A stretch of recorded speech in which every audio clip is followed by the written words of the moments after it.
This meeting this evening is live streamed to the public. Any exempt or private items on the agenda, the live stream will cease prior to the meeting moving into private. There may be a short delay. A recording of the meeting will be available on the Council's website within 24 hours of this meeting. Would members and officers please remember to switch microphones on when speaking and speak directly into the microphone, and switch microphones off when finished. Officers joining via Teams, please use the hands up icon on the screen for questions and comments. Please turn your camera and microphone on when speaking and off when finished. Can everyone please ensure that you've switched your mobile phones off or put them on silent?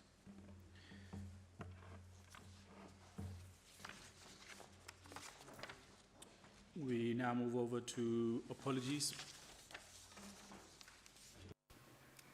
Yes, Chair, apologies have been received from Councillor Fry, who's been subbed by Councillor Keynes, and also Councillor Alia Khan. Okay, thank you. You have the minutes of the meeting on the 15th of September before you. Does everyone approve of the minutes? Yeah. Councillor Stevens? Yeah. Page 10, top of page 10, a LLAOL representative replied that she did not have the data to hand on deviated flights, but can confirm the total 50 flights had received a fine. Can I have the information that I requested, please, through Angela, to the airport operating company? In writing.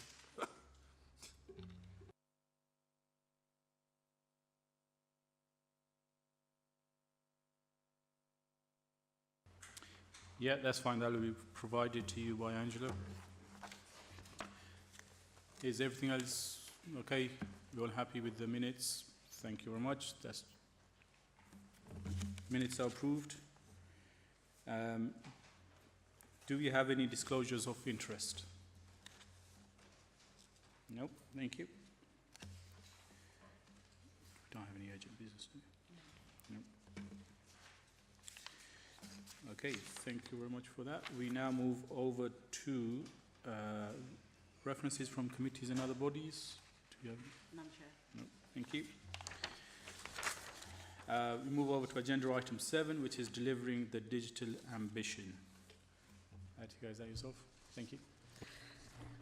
Good evening. I'm Atika Mohammed. I'm the Director for Digital Data and Technology. To give you a little bit of context and background, Luton's technology service was insourced a year ago in September to form a new in-house digital data and technology service. At the time, this service was set up and managed primarily to ensure that there was a smooth transition over and continuity of service, so that disruption would be minimised as we go through that transition, both for colleagues and residents. Now that insourcing has been completed, that transition has all been completed from a technical perspective as well, and we have a new, myself in terms of a new permanent service director in post. We've been reviewing what the service needs in order to operate a fit-for-purpose operation, including our skills, our technology, our culture and our infrastructure. Digital data and technology are all key enablers to major programmes in Luton. That includes our vision for Luton 2040, the transformation programme, our resident experience target operating model, and the ambition to deliver a more data-led approach to delivering our services. Together with devolution and also the government's blueprint for a modern digital government, it's really important that we have a very clear and articulated way forward. As part of our assessment of our current capabilities, we invited the LGA to conduct a peer review back in April 2025. As a result of this peer review, where we had a number of colleagues from the LGA as well as other local authorities come in and spend 3 days with us in terms of the DDAT service, but also with colleagues across the organisation and members to complete a comprehensive assessment in terms of our digital maturity, what our ambition is, and the delivery capacity and capability around this. The peer review found that there were some real strengths since the insourcing, particularly around the service of our IT help desk, but there was also significant change needed to create a modern digital service that would meet the needs both of the wider council and of our residents. The peer review did also highlight a lack of investment in both technology and staff development and capabilities, which is not unusual when a service has been outsourced for a considerable period of time. Following on from the peer review, one of the actions was to create a strategic framework. What we have done is develop the strategic framework, which was included with the papers in terms of Appendix B. And there was a clear action plan developed off the back of the peer review, which was included as Appendix A. What we have now done is recruited an interim target operating model project manager who has been leading on the delivery of this. And both what the actions are and progress against those actions are in Appendix A. In terms of the DDAT strategic framework, following on from the peer review, the framework was developed to set out a high-level, long-term vision for digital transformation at Luton. It's designed to support the decision-making, our prioritisation, our organisational design, and the ways of working across the council. This strategic framework outlines 6 key outcomes: better experiences for our communities, a digitally confident workforce, a financially sustainable council, strong and secure foundations, data-informed organisation, and a digitally enabled place.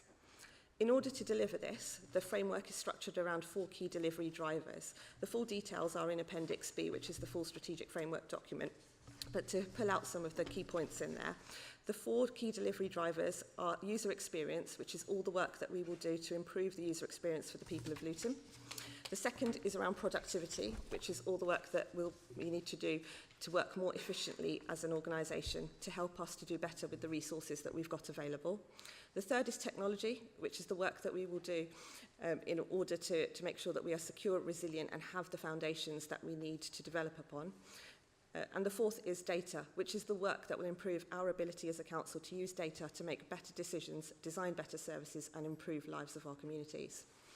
Alongside this, there are 2 key enablers: culture and capability. The strategy emphasises building a digitally confident workforce and embedding user-centred, agile and collaborative culture. The peer review enforced this and recommended that this was one of the actions that we take forward. The strategy itself is underpinned through a delivery roadmap, and it's governed through the Strategic Oversight Board, which is part of the new governance that we have set up in order to oversee delivery. This new board approves the strategic roadmap, the business cases, as well as monitoring our delivery, our risks, and the benefits realisation off the back of this. It's also there to ensure that all the activity that we undertake is aligned with the Council's corporate plan, the Luton 2040 vision, our people strategy, our resident experience target operating model, and crucially also includes our corporate and social responsibility, ensuring that we can digitally transform, but whilst also making sure that we are not excluding those for whom digital channels cannot be used. So, in summary, it's about this framework enables us to give residents a choice of different channels to be able to use. It's about enabling that quality of service, whatever channel it is that residents choose to use, and enabling staff to focus their time on real value-add activities for us as residents, but also recognising sort of the foundations that we have at the moment that we are building up from a number of years of underinvestment, and so therefore pacing ourselves towards the ambition whilst being realistic about what we can achieve within those timeframes as well.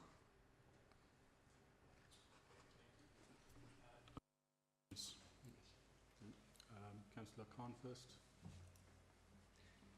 Yeah, thank you very much, Athika. I think I agree with the overall ambition and the framework. To what I see in the report, there are a lot of emphasis on governance, but I just want to sort of talk a little about the operational aspects. A lot of the time when these models are built, they're built by someone who never has worked in this environment. They're sitting somewhere else. And then when it's rolled out, proper training is not given. And quite often from a user perspective, instead of making life easier, it makes it difficult. So if you haven't got a model which is tried and tested, then it can propose a massive challenge. And similarly, making cultural changes is not easy, it's very difficult. And the third aspect is about how will this benefit the council when we have a lot of the departments working in silos, paper-based system. And I'll give you one example. We had a presentation last week on fraud. There's a lot of fraud when it comes to housing and also when it comes to council tax. Had we had a system which picked up those cases much earlier, we wouldn't have so much waste and failure to claw some of that back, and then paying other service or agencies to do the job for us. So clearly there's some gaps in the system, there's delays and there's wastage. So how will IT help to integrate, give us better visibility? And another example I'll give you when it comes to budget forecasting. A lot of that is inaccurate because it's not given on, at the right time, and plus some of those projections were never accurate, therefore we don't get a very accurate forecast of the budgeting, and quite often it's delayed. So I believe in the right tools in modern day working, which gives us better accessibility, better visibility, and more importantly, better outcomes and being user-friendly. So what you're proposing, in a nutshell, how would this improve our working as a council? Thank you. So I think those challenges that you've identified are exactly the things that we are seeing on the ground, and exactly what this framework and the roadmap that will sit behind this framework are intended to tackle. There is a lot in terms of manual processes, in terms of the systems that we have that we need to tackle, so it won't happen overnight. But this is the journey that we are starting with this framework, making sure that we've got the foundations, that we can bring our data together to make sure that we're implementing the right technology systems, but also crucially that we're enabling our staff to be able to make use of those systems, because sometimes we have systems in place, but what we don't do is equip. We either don't set it up in a way that best enables us to make use of it, or we don't equip our staff and our colleagues to be able to best make use of it. So this strategic framework is aiming to capture all of that side of stuff, so making sure, right from beginning to end, we've got that. The second thing in there, one of the principles, is around having a user-centered design. So exactly, as you were articulating, that actually we understand what those pain points are by talking to users, by testing with users, by co-designing with users, and making sure that we are looking at that journey end to end and as a whole, and doing our system designs around those, what the needs are of the users as well. And I think, I'm sort of going backwards on your points here, but your first point that you raised around, some of these operating models and how they're developed. I've been working in local authorities for 20 years now. I fully understand how the local council kind of system works, and that's why we also brought in the LGA, because we got feedback from the LGA, but also from other local authorities who have done this. We're not doing something that's, kind of really groundbreaking. What we're doing is catching up, if we're honest, with what other councils have done. So there's a really good sort of blueprint out there that we can use. I understand some of it will be, as you roll it out, you'll test it out and see what's working and what's not working. But the ambition should be that, how do we get it right when it comes to implementation, and how it will benefit the end user, and at the same time, if we're going to be data driven, it needs to give visibility at the right time when people are making decisions. And my last point is that with users with complex situations, you need a human interaction. And we've seen whether it comes to utilities, banking, when you completely go technology and everything is answered by the computer, you never solve a problem. When it comes to complex situations, you want to speak to someone, there has to be a balance. And I hope that you do take that on board, and we don't just completely are governed by computers. There is a human interaction in it.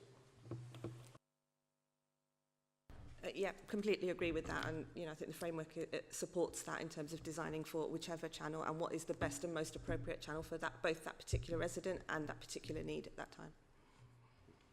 Thank you. Councillor Stevens.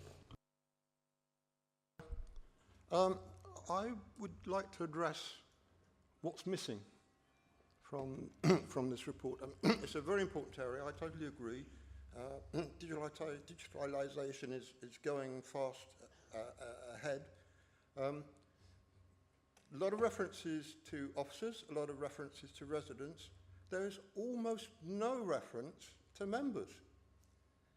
And you might want to say, if we are trying to improve the systems through digitalisation, well, why is there no mention of members? Why is there no reference to training for members? I mean, I've seen the way that the council's handled things recently over over the agendas and not having paper agendas anymore. They tried to implement it straight away without giving any training to anybody, and that training still hasn't really occurred, how to use the system on a PDF and be able to make adjustments. So, you know, this is once again an area where it seems that the members are being missed out, and the members are as critical as the officers to ensure that the system is working. That's my first point. Do you want to, shall I go through the points? My second point is, there's only one small reference to artificial intelligence that I could see, which was, I believe, was on page 37. That is a really critical area from the point of view of digitalisation going forward. The university is actually building a new AI hub, so now one of our partners in the town. So why have we totally ignored the area of artificial intelligence and seeing what are we going to do in the training in that regard? My third point is really on page 44, 45.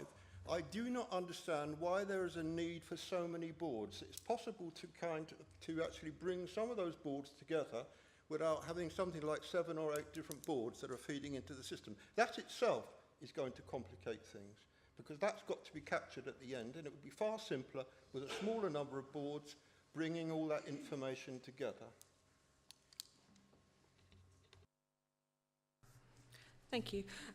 On the point around members, if we have a look kind of around the 4 drivers, this particular, the first one that we've got there around user experience, we do sort of articulate and specify there that it's the user experience for I'm just bringing it up here, improving the user experience of residents, communities, businesses, members, visitors and staff. So members are absolutely included in all the elements of this in terms of the thinking, especially in terms of the training as well as that. So hopefully that sort of addresses that area. Reference, and if we're really treating this properly and to make sure that all users of the system are fully up to speed, that training mechanism has to be put in as a matter of urgency, not just for the officers, but also for the members, so that they are able to keep up with the digitalisation that's taking place in the council chamber. Yeah, I agree with that. I think the second bit around artificial intelligence, it is absolutely a critical area. So, you know, it is included in it. It's in the roadmap. We're actually actively also working with the University of Bedfordshire and the AI Club. I'm on their board as well. You know, we're doing a couple of pilots that we're doing with them at the moment, as well as some other different AI pilots. So that's all part of the roadmap behind there. But what this is also recognised in terms of strategic framework is that AI is predicated on data and having the right technology infrastructure for us to be able to extract that data. So those are foundations that we don't currently have, that we are building through this. So we're trying to do both in parallel, catch up, and also sort of, you know, innovate going forward as well around there. Perhaps, you know, if we were more mature in those aspects, then we would highlight the AI aspects more, but we're trying to sort of do all of it in there. To put something more in there about the plans. I mean, will we tie up perhaps with the university and what they're trying to do? Could we use them for some of the training, that rather than having to bespoke ourselves internally, for example? And my last point on the boards, if possible. Yeah, absolutely. So the boards that are articulated, they're not all the decision-making boards over there. So you've got the key one at Strategic Oversight Board, and then you've got a Technology Programme Board, and then 2 others that sit under there. So you've got four boards that are formal decision-making boards. The reason why there are is because we are trying to drive forward such a high level of change, and we need to make sure it integrates with so many different activities across the council. So that's why we need to make sure that that kind of governance is tight, whilst, you know, we are limited in our resources whilst trying to achieve so much there. There is also a cultural shift that we're trying to develop. So yeah, I think, you know, the member earlier made a point around sort of cultural shift is difficult. So some of these are to enable us to drive those cultural shifts. And once we have made that, then we may not need so many going forward. The others that you see in there aren't formal decision-making boards. They are more trying to get the voice of the user into those decisions. Whereas at the moment, things can be done sort of in a silo and in isolation. So it's to try and break those silos down. Would you not support that further rationalisation might actually be beneficial? because I can see things going wrong if each of those is not running to speed. So you've got one group with the information completed, ready to go ahead, whereas others may be falling behind. So I would have thought that a further rationalisation to bring together some of those streams might be beneficial in the long term. Yeah, you know, all of these boards, what we've set them up as new governance, and what we said is we will keep an eye on them and review them, so absolutely. Thank you. Councillor Ajisola. I just want to come back on those points, if I may, Chair. Right. Firstly, I think we have to realise how far behind we are. Okay, we're not sort of we're on catch up, so that's where we are at the moment. We're on catch up, so we're far behind. AI, we discuss that all the time, the whole time. We're not nowhere near it yet. Okay. Yeah, yes, I know, and we are with the university, and we're looking at AI, but it's going to be a way off before we can really are able to get into the position where we are going to use that thoroughly. Members are users. That's what it mentions. Members are users. You know, and we also, to take members' consideration and to look at members, we have a very talented IT man sitting in front of me here called Babatunde, who works in the civil service and IT, is also supporting me on the board as a member. So just to let you know that members are in there as well, in the voice of Babatunde. Thank you. Councillor Babatunde. Oh, thank you very much. Thank you, Rob, as well, for just letting that cat out of the bag now. I want to say thank you very much for your report, and of course, still staying in the role, you know, and staying committed to the strategic framework, which I believe is definitely going to bridge the gap, you know, the digital governance, and as stated in the government blueprint. Of course, I won't ask you to make IT a forecaster or to forecast what's going to be tomorrow. I don't know where that question is coming from, to be fair, and it's so unfair on you asking such questions. I want to say clearly the infrastructure definitely has been well captured, which, as you mentioned, the foundation of the whole thing needs to be thoroughly looked at and it's been captured, and it's going to be looked at. Is there a time frame? That's what I'm very much important. I want to know if the time frame, if this time frame are not met, what are the consequences on this, and what mechanism do you want to put in place to make sure? I know you mentioned the project manager or somebody is going to be employed or bring in on board. What are the time frames for this? What are the implications of not meeting up this time? And what do you have in case it doesn't go to plan? Is there any plan B? Thank you. Thank you. In terms of a time frame, we are specifying that in the roadmap that will sit behind this, and those time frames are determined by a number of things. Firstly, it's around that particular piece of technology, you know, whether it's at risk, whether it's going out of support, whether it's kind of end of life. The second is around sort of procurement and the contracts that we're in around those specific pieces of technology, around that as well. And the third is around kind of our need and requirement, you know, as an organisation. Overall, what we're putting together is a 3-year roadmap. And then that will continually sort of be evolved and sort of updated around that. But the framework itself, you know, we believe will outlive the 3 years because the ambitions and the aims, you know, will be there, but how we deliver them, the specific projects will evolve that sit behind that. The project manager, that role is in place. We've got someone in now actively. They've been in place for the last 6 weeks. That is actively sort of monitoring and not just monitoring, but actually, you know, leading on delivering and coordinating those activities going forward as well. In terms of a sort of a plan B, you know, so the governance is there to hopefully mitigate, you know, some of the risks that sit around that. But the plan, there isn't an overarching plan B because we have to look at each piece of that infrastructure separately, depending on what the risks are around not, you know, kind of not being able to deliver that change. So, for example, if it's a piece of foundational technology on which, you know, for example, Microsoft or something like that we need to update, then that plan, you know, the plan B will look very different to if it's something that's, you know, one sort of service area or smaller in terms of scope. So what we're doing is developing that through those risks, through those mitigations of all the individual project items that sit behind that roadmap. Thank you. Councillor Franks. Thank you. Just 2 points from me, really. I can see almost nothing to reassure me how access to council services are going to be maintained or improved for those who don't have internet access.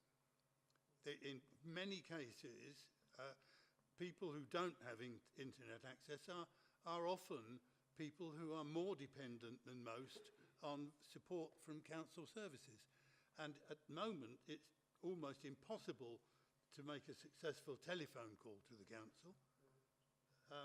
So I could do with some reassurance that although most of us are pretty competent on the internet, I could do with some reassurance that those who aren't are still going to have the right kind of access and the right kind of support. And the other question is, yeah, thank you for a very full report, which is full of lots of promises. Will it all be delivered by existing staff resources, or is outside help going to be needed? Thank you. So in the framework, there is a section in there about when digital is not the answer, which is really about us trying to make the point that, you know, it's really crucial and important that those residents that cannot or you know, do not want to access our services digitally have not only access but receive, you know, an equally good level of service as well. You know, you mentioned the telephony or the contact centre, sorry, and being able to contact. We are implementing a new telephony platform that is going live next month. That will also bring modern contact centre capabilities into our contact centre, which the current telephony platform does not enable. So that should help with that. But what we're also doing is working with the contact centre so that off the back of that new technology, they're able to review their processes to help make sure that we are maximising that and the residents really do feel the benefits of that. But some of the other things that we're looking at as well is, you know, how we design those services, making sure that there are non-digital fallbacks, so that, you know, no service is purely provided, you know, through a digital channel, that there's assisted digital, you know, that we're enabling and supporting residents in terms of digital skill development, so a whole sort of array of things in that area. And to your second point, you know, we are sort of predominantly using our existing staffing base. However, there are some skills and some expertise that we will need access to that we don't have in-house, and where those are needed, then we will look to bring those in for those particular pieces of work. Okay, so what exactly are you planning to do to make it possible to telephone the council, apart from putting on a recording that reassures people how important their call is? Except that it's obviously not important enough for you to answer.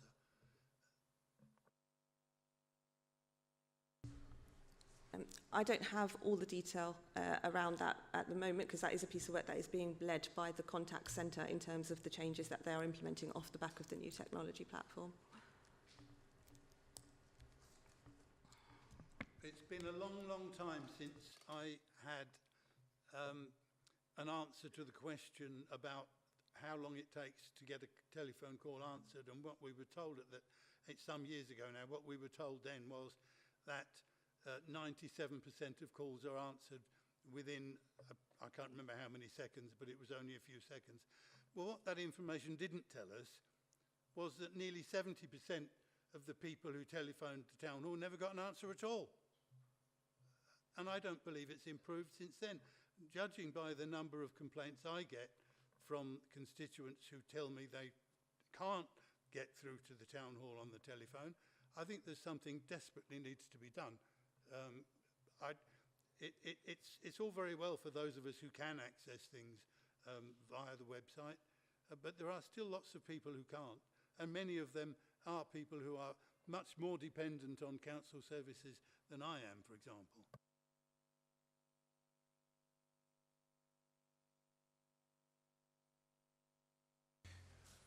Okay, thank you. One thing to bear in mind, I mean, in respect to... Chair, sorry, can I come in on that? Well, with what David is saying, sorry. It's Yeah, a very important point, and David is not wrong about making the point about the telephone.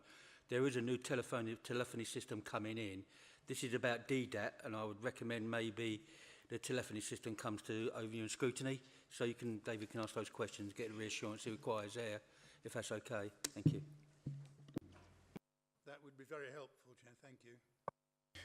Thank you, Rob. I was just about to come on to that this particular report is around technology and data, and therefore Councillor Frank's question is more on the contact centre and the telephone system, so a separate report may be useful. But thank you for coming in. We have Councillor Begum. Thank you, Chair.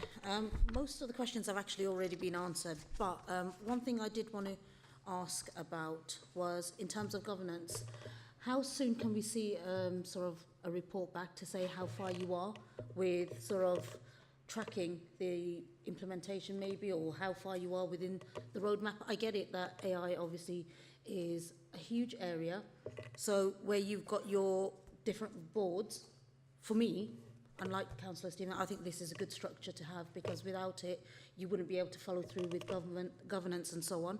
But how are you going to be tracking the progress, and when can we see some sort of tangible results come back to the committee here? So we're tracking the tangible progress against the specific pieces of work at that Strategic Oversight Board, which is bi-monthly currently.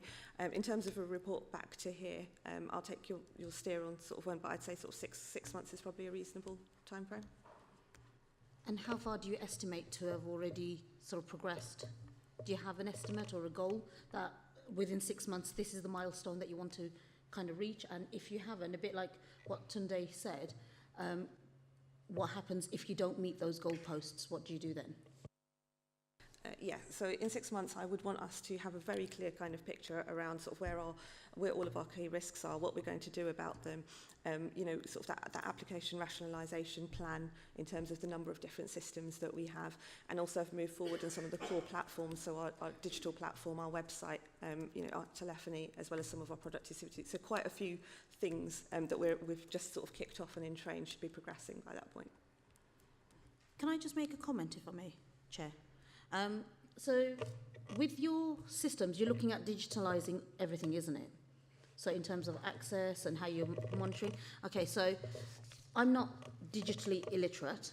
However, last night trying to do my son's application for schools admissions was quite tricky. It kept on throwing me out. I had to reset the password twice. I had all sorts of challenges. So I can imagine somebody who perhaps doesn't speak English, who doesn't use technology very often, would find that quite a challenging thing. And I know of parents in Lucy who have gone to the library to ask for help there with the library staff who have supported them through the application. So I found, this is the first time that I actually found it a little bit odd. It wasn't like that previously when I've used the online systems before, but this time round there was a difference, and it kept on taking me from one page to another. Have you done this? Have you done that? Irrelevant stuff. And I just kind of think it can be a bit more streamlined and a bit more focused and just direct and to the point. Yeah, no, absolutely. I'm a Luton resident, so I felt the pain myself, and that's what's driving you know, a lot of this work. So absolutely recognise that, and that's what we want to change. Rob? Yeah, that is the problem. I mean, we've all used the applications and they're clunky and they don't work, and you have to keep putting in things 3 or 4 or 5 different times, and that is what's going to change. And to a point, we're going to ask the Citizens Advice Bureau to test it, because they do housing applications, they do applications for schools, they do applications for council tax reduction. And so once we feel we've got a good system in place, we're going to ask them to test it for us. Make a suggestion to Rob, just one quick one. Fairly quickly, please. Maybe we could ask Luton Rights as well to be involved in that process, perhaps? Part of the Luton Access, so yes, we could do that as well, yeah. Thank you. Okay, thank you. Councillor Hanif. Yeah, thank you, Chair. First, a comment and then a question. I think, Councillor Franks, what you were addressing earlier was perhaps what we call in my profession the digital divide between those that do know and those that don't know. Perhaps that's something that officers could look into, the digital divide and closing that skills gap. But a word of caution and warning about AI. I think we shouldn't be too quick to embrace it, because it's a bit like crypto. It's unregulated. We don't know what we're doing. And especially when we're trying to deliver a policy and a framework to deliver services to the public, we should not be too quick to embrace something which it's volatile and it's hostile. And we don't know, which companies are manipulating the searches and how it's working, because the public put their faith in us, members, by voting for us, and then we appoint the officers based on their merits. So everyone's here in this room on a merit-based basis or on a mandate. So we should not be throwing our services in the hands of AI, which doesn't answer to anyone because there's no accountability. So a word of caution and warning about that, because yes, try to help us do what we need to do. Yeah, I also welcome the fact that we're working with the university on this, because they're the experts in some respects. But AI, just, test it out a bit. Use the John Lewis method of waiting for others to try. If it works, then we embrace it. But I think perhaps, would you be looking at addressing the digital divide? So making sure that all of our users are confident in terms of using the council services so that they can get to what they need to get to a lot quicker and faster. Thank you. Yeah, so we are working with the Resident Experience Programme and Customer Services to look at how we can create a plan around addressing the digital divide. Okay, thank you. Councillor Shemaine. Thank you. Thank you for the report, very comprehensive. I understand it's quite difficult because obviously the systems in the council have been in place for a very long time. So moving along with technology as fast as it moves, it is difficult, but I'm glad it's in-house anyway because I think it's much more easily accessible. I just want to ask a question about the, obviously before you rolled it out, you had to take it to the pilot, some pilot departments within the council, yeah? I just want to know how many departments were involved in that. Is that this framework? Or, yeah. Yeah. So this has gone round to all of the DMTs. It was also taken to Luton leaders, and it was also kind of engaged with in terms of staff groups. Okay, so then I assume from that, obviously you gather the data you have, which helped you to formulate, to move on, to move forward with the next part of the project. Yes, absolutely. So that's informed the roadmap, but we did also make changes to the framework itself based on the feedback that we received to the version that you've seen now. Okay, brilliant. Thank you. Thank you very much. Thank you. Councillor Bridgen. Thanks, Chair. And I'd like to echo the thanks for this comprehensive report, and this is certainly welcomed and heading in the right direction. Just thinking, I guess, applying some of the things that come up in my day-to-day job, working in the pharmaceutical industry. It's a very tightly regulated environment, and one of the key things that's looked at is data security, but also, dare I say, disaster mitigation. So, to take an extreme example, what happens if there's a flood where your server is based and you lose all that data, or alternatively, an increasing threat these days are cyber attacks, and the loss of data or impact on the day-to-day running of the council if that were to happen. So I didn't really see anything covering that in the report, and I'd probably feel a bit more comfortable if that was kind of covered. So it is, but probably at quite a high level. Because of the level of the framework, but in terms of our there's a principle there about being proportionately secure. So that is kind of in reference of making sure that we've got the right security in place, both in terms of data and information governance, but also in terms of cyber attacks and the increasing risks that we have around that. But we are doing quite a lot of work in the moment at the background around our security side of things. That is in the more detailed roadmap that sits behind it. And also in terms of disaster mitigations, that's part of our disaster recovery plans that we've got as a service, but we also work closely with individual services around their disaster recovery plans.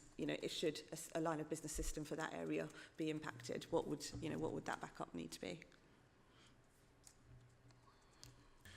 Okay, thank you. Any other questions? Perfect, thank you. We move over to comments. Does anyone wish to make a comment?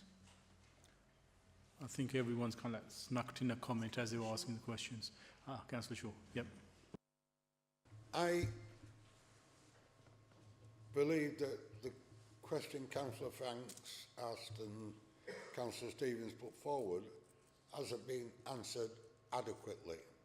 And one of the simple reasons is like, unless we make all our buildings fit for purpose, then whatever you're doing for the people who haven't got access to the internet and everything else is not going to work. A perfect example is Chorlend Centre, where unless you're hardwired in Chorlend Centre, it's very difficult to get a signal.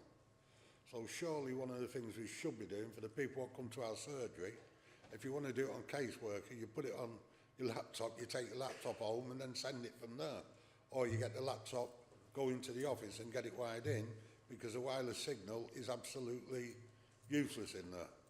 But even more shelter schemes, where a lot of the old people in shelter schemes are the kind of people what Councillor Franks and Councillor Stevens were talking about. We've got 4 or 5 shelter schemes where we've built a computer room in the shelter schemes, but we haven't got round to putting and making it so those people what want to use the laptops in those rooms have got access to wireless, because someone's still working on it and they don't want to do anything what may upset the new IT system. I'd have thought it had been the easiest thing on this earth to get a booster to put it into those IT rooms so that the old people in there what want to use the laptops in the rooms we spent a lot of money on building will be able to do it. So my comment is, let's make sure all our buildings are fit for purpose, so the people what can't have their own laptop at home, who haven't got their own laptop at home, but rely on the council of surgeries or going into the community centres to make sure, you know, they can get their message across to the council. Let's make sure all those, as part of it, and very early on, let's make sure all those buildings are fit for purpose, including the shelter schemes. If you want to, you can go up and buy a boost up the road, but that's too difficult for the council, I think. But that's the position we're in now. So we need to do that. We need to do it urgently. Thank you. Councillor Khan. Yeah, no, part of my suggestion is that we have to learn from the past, and just building on what Tom has said. We've started digitalization. It's been a journey, although we're not quite where we need to be. But a lot of people that we have are elderly and who are not good with technology or don't even have those devices. So therefore, we've had certain points in the town, whether it's Lucy, Chorney or elsewhere. Moving forward, if you want people to get onto that ladder, it is important that you incorporate those touching points in the town centre, and that's built in your roadmap, is, you know, where they're going to be placed, who's going to be supporting it, how they're going to be supporting it, and have you included that in your costings. If you don't do that, I'm afraid, you know, getting people adopting the system is going to be very challenging. Okay, any other comments? The report recommends that the Overview and Scrutiny Board is recommended to support the Digital Data and Technology Strategic Framework, and number 2, to support the Peer Review Action Plan. Are we all in agreement? Yeah. Okay, thank you. Thank you, Attica. We now move over to agenda item 8, which is the Waste Disposal Task and Finish Group Progress Update. Thank you, Chair and members of Scrutiny. The report before you is the update on the Task and Finish Group, the queries and comments on the new resource and waste contract, which is now just over a year old. A number of areas are covered, and myself and Steve Lawson, the waste contract manager, are here to answer any queries you may have. I can go through the report line by line, but if you feel it's better for us just to respond to your queries and comments. Thank you, Sean. Do we have any questions? Okay, anyone else? Ooh, okay. Councillor Franks, if you start off, if you can keep your hands up, please, so I'll... Okay, I've got a few questions, actually, Chair. The first one relates to paragraph 13, which is talking about the waste, household waste centres. Some authorities have now got themselves licensed to accept commercial waste, and I believe Central Beds Council, in fact, claims that they're making a profit on commercial waste. Just wondered if that had been considered. If I just respond to that, yeah, our Progress Waste facility can receive commercial waste. One of the areas we're working on with Sue is to ensure that there's a correct level of charging and accountability, so that, as you say, that the council does not end up funding what is a commercial waste stream. So are you saying that the council already does accept commercial waste at the tidy tips?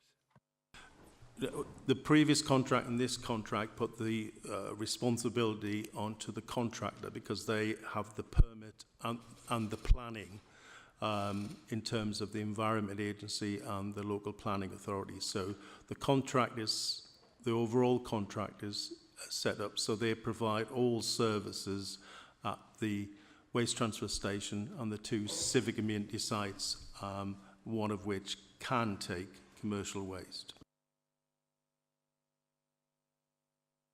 Okay, not sure that I'm completely clear with that, but I'll follow it up separately.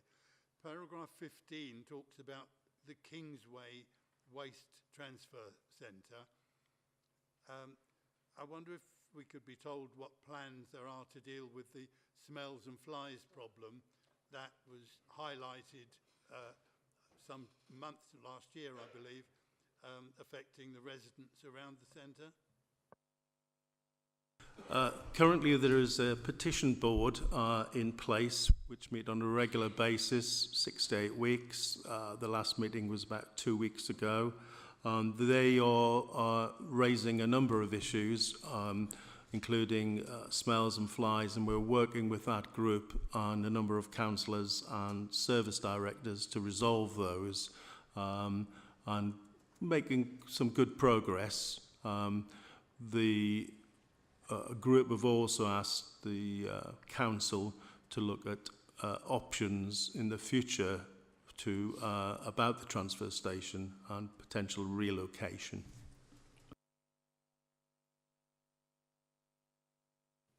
Okay, so no progress to report there so far. Paragraph 23 talks about funding for education and other initiatives. Has any thought been given to possible use of Bedfordshire and Luton Community Foundation to assist with this? We can work with them, but we're working with a number of teams within the council who have access to a wide range of forums. But if you can send me a contact name or anything, we'll pursue that, councillor, and take it forward.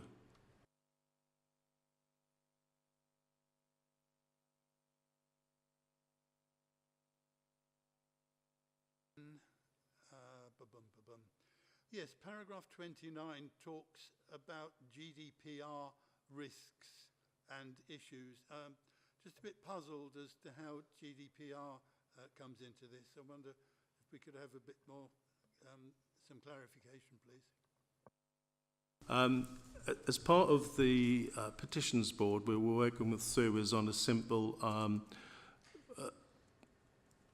system to stop any queuing on Kingsway, and the main board of sewers were very supportive, but unfortunately at the time we were coming to move it forward, there was a major breach, if you remember Jaguar Land Rover, where they shut down. So the board put a hold on all work, which now is slowly restarting again. It was that whole GDPR, digital access, and what was happening with data. So that's now, we hope, largely been resolved, and we're moving forward on that. Thank you, that's helpful. Paragraph 31 talks about incineration and says the council's putting more and more and more of its residual waste through incineration rather than landfill.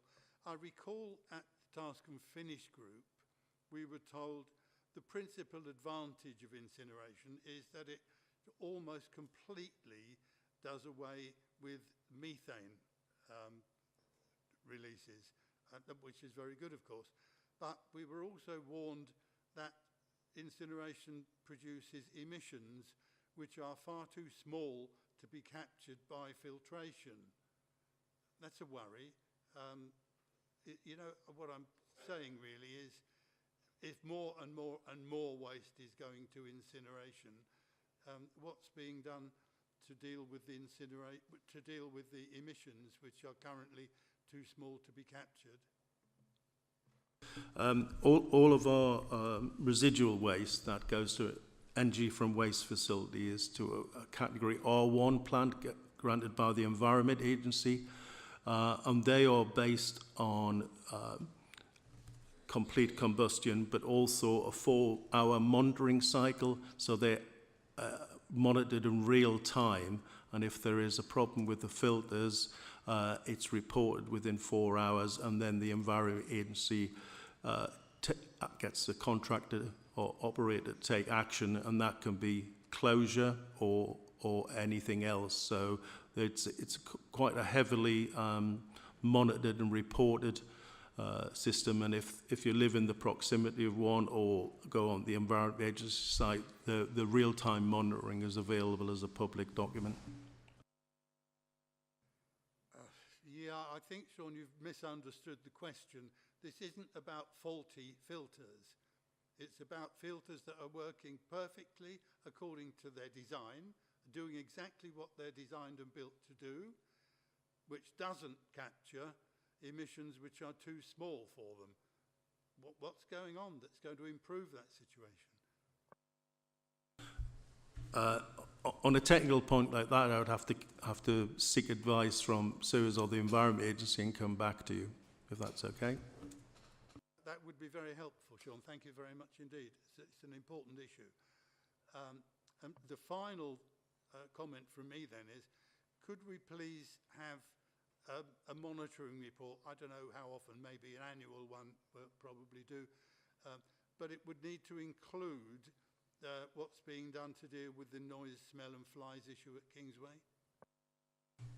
Yes, we can do that. Yeah.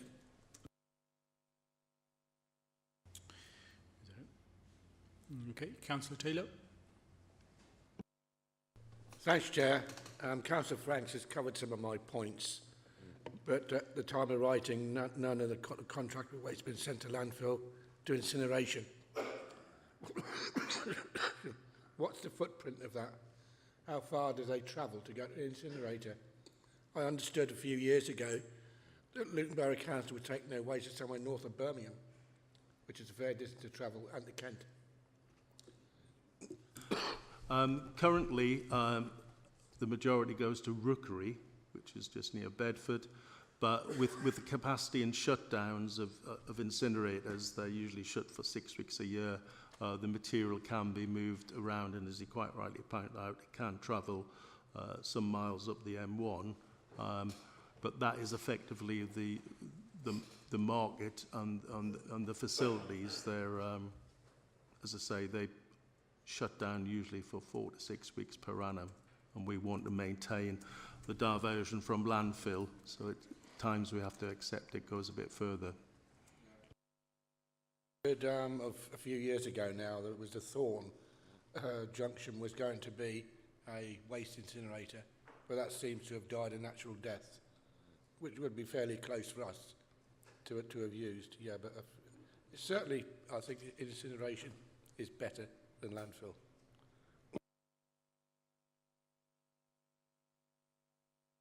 Thank you. Councillor Marshall, has your question been answered? It has, yes. It was in relation to the welfare issues that the residents have around the Kingsway area, but yes, thank you. Thank you. Move on to Councillor Stevens.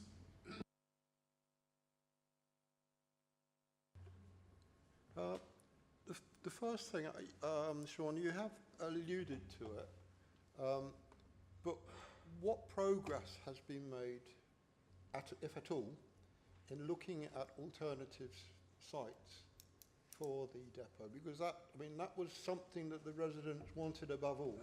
I mean, I know that we're finding solutions in this meeting that goes together with the residents, officers and sewers to some of the problems that they've identified. And they were serious problems, because I've seen the pictures of the fly infestations that have taken place. But it seems to be something that's kind of looked over and then not followed through as a possible option in the future. So has any work taken place in looking at the possibility of resiting that depot away from where it should never be amongst the population of Kingsway? Yes, the petitions board from the council side is led by our corporate director, Gerard, and he's given us a very distinct direction to look at all the options, and whether that be with third parties or adjacent councils, and that work's underway, and we're working our way through all the options, including, as I say, with third parties and other councils. Yep. And obviously, this is happening since this report was first concluded by the Task and Finish group. There's no mention about what's coming on board next year, which is food waste handling. So what is being prepared? Do we know anything about how sewers are going to deal with this going forward, or is it down to sewers, in fact, to deal? The simpler recycling, as you quite rightly point out, includes food waste, which is coming in sort of April next year for households. Sewers will have the option to tender for the disposal, but it would have to be at a site not Kingsway, direct delivery. So we're currently receiving the caddies for all the residents. We've got a number of the vehicles. We're working on the communications plans, the leaflets, and there's a project officer leading on that, and it involves a number of arms of the council and the portfolio holder. But in terms of food waste, the intention of the new service is to take the food waste out of the residual bin by giving a dedicated weekly service, which will be disposed of at an anaerobic digestion plant or similar, and they're typically about 10 or 20 miles from Luton, so they'll be tipped daily, so it won't be coming through the transfer station. So that's quite a positive move. My third point, Sean, if I could, it's a suggestion. I noticed that in 21, I think David Franks has alluded to it, Councillor Franks alluded to it, about sewers have established a ring-fenced stewardship fund. Maybe we could get a bid to look at a pilot scheme for underground bin storage, which, do you remember, we started to look at this at one point, and it seems to have completely died a death. And I wondered if this is an ideal opportunity to use some of that fund, if we could make a bid, and to try and put in a couple of pilot schemes around the town to see if it's something we could go forward in on a wider scale in the future. Yes, underground refuse systems are still very much on our agenda, and certainly the planners do ask for any application from commercial operators to consider it, and there are potential means for us to look at that in a more serious manner, which is one of the things we're doing at the moment. Thank you. For 1 second. Councillor Khan. Thank you, Chair. Hi, Sean. I can't reiterate enough what has already been said. Placing that recycling centre in that built-up area where health outcomes are already poor was such a terrible and bad idea. Smell, noise and flies is a real issue, A lot of those residents are up in arms and they want to see the back of this as soon as they can. So, you know, an alternative side, ASAP, would be welcomed by across the party. I don't think it's just one person, but across the party. So I think the sooner we can try to look for a site which is more appropriate and has a less impact, environmental impact on the local residents. My question is, when we talk about meeting recycling targets, I just wanted clarity on point 14. Are you suggesting that we are meeting 60% target already? And are we aiming to meet 80% recycling by 2028? I just want to see where we're at compared to other towns and cities. Those two targets are for the civic amenity sites or the tidy tips only. So they're not for the town, but the aspiration long term is for to meet the statutory targets, you know, which by 2035 are heading to 60%. So yes, food waste will contribute to that. But one of the key things is waste prevention, change of behaviours, you know, buying patterns, which again are usually a factor once you roll out the weekly food waste collection. People realise how much wasted food they have. And so we'll be working with public health and other bodies in the council and externally to get that education process across. So the benefits for the resident is they're wasting less food, is one of the things. The ambition, I'm trying to understand where are we now. You know, we've been talking about education, we've been talking about getting people to eat less and dispose correctly. I'm trying to understand where are we at now, what's working and what's not working. At the moment, we're around 30%, and some of that is because we have an increasing residual waste. Whilst we still recycle, the amount of waste that's thrown away is steadily increasing as the town grows. So the food waste should add another 5% to the recycling. Other factors with something called simpler recycling, where the glass collections are extended across the town and frequency is brought to fortnightly and specific materials are taken out, will also help. There are longer term plans from the government to bring in the deposit return scheme on drinks containers. That's due to come in 2027. And then other schemes following on from that about packaging, trying to reduce the amount of packaging that's produced, that we all receive our parcels in, and drinks and other things. So all of those will make a contribution to the town. But the key thing is that waste reduction, that longer term behaviour change from us all as residents and consumers to produce less waste. Just to follow up. So it's taken us 8 to 10 years to get people to 30%. How confident are you in 3 years, we're talking about hitting 60%? How confident are you to hit that target? No, the 60% is for the civic amenity sites only, which are totally separate. So those are the two civic amenity sites, and that was a target that was put in the contract. Yeah. They're hitting over 60% now. We want them to hit 80%. So we want less and less of the material that's taken to the civic amenity sites to be thrown away. So we've got the reuse centres, we've got paint shops. They're all coming on stream this side of Christmas, and so that means when you take something there, if you take paint, it'll hopefully be able to be put into a unit and be reused by others, as well as taking all of your recycling. They'll be splitting bags to take the recycling out. So it's quite an intensive operation, and that's why we're expecting the waste that's taken to the two civic amenity sites, which is about 13,000 tonnes, less and less to be actually thrown away and more to be recycled. Let's make it simpler. Are we hitting the targets or not? At the civic amenity sites, we are. No, well, let's talk about things where we're not. So food waste, other things, and what we're going to do differently.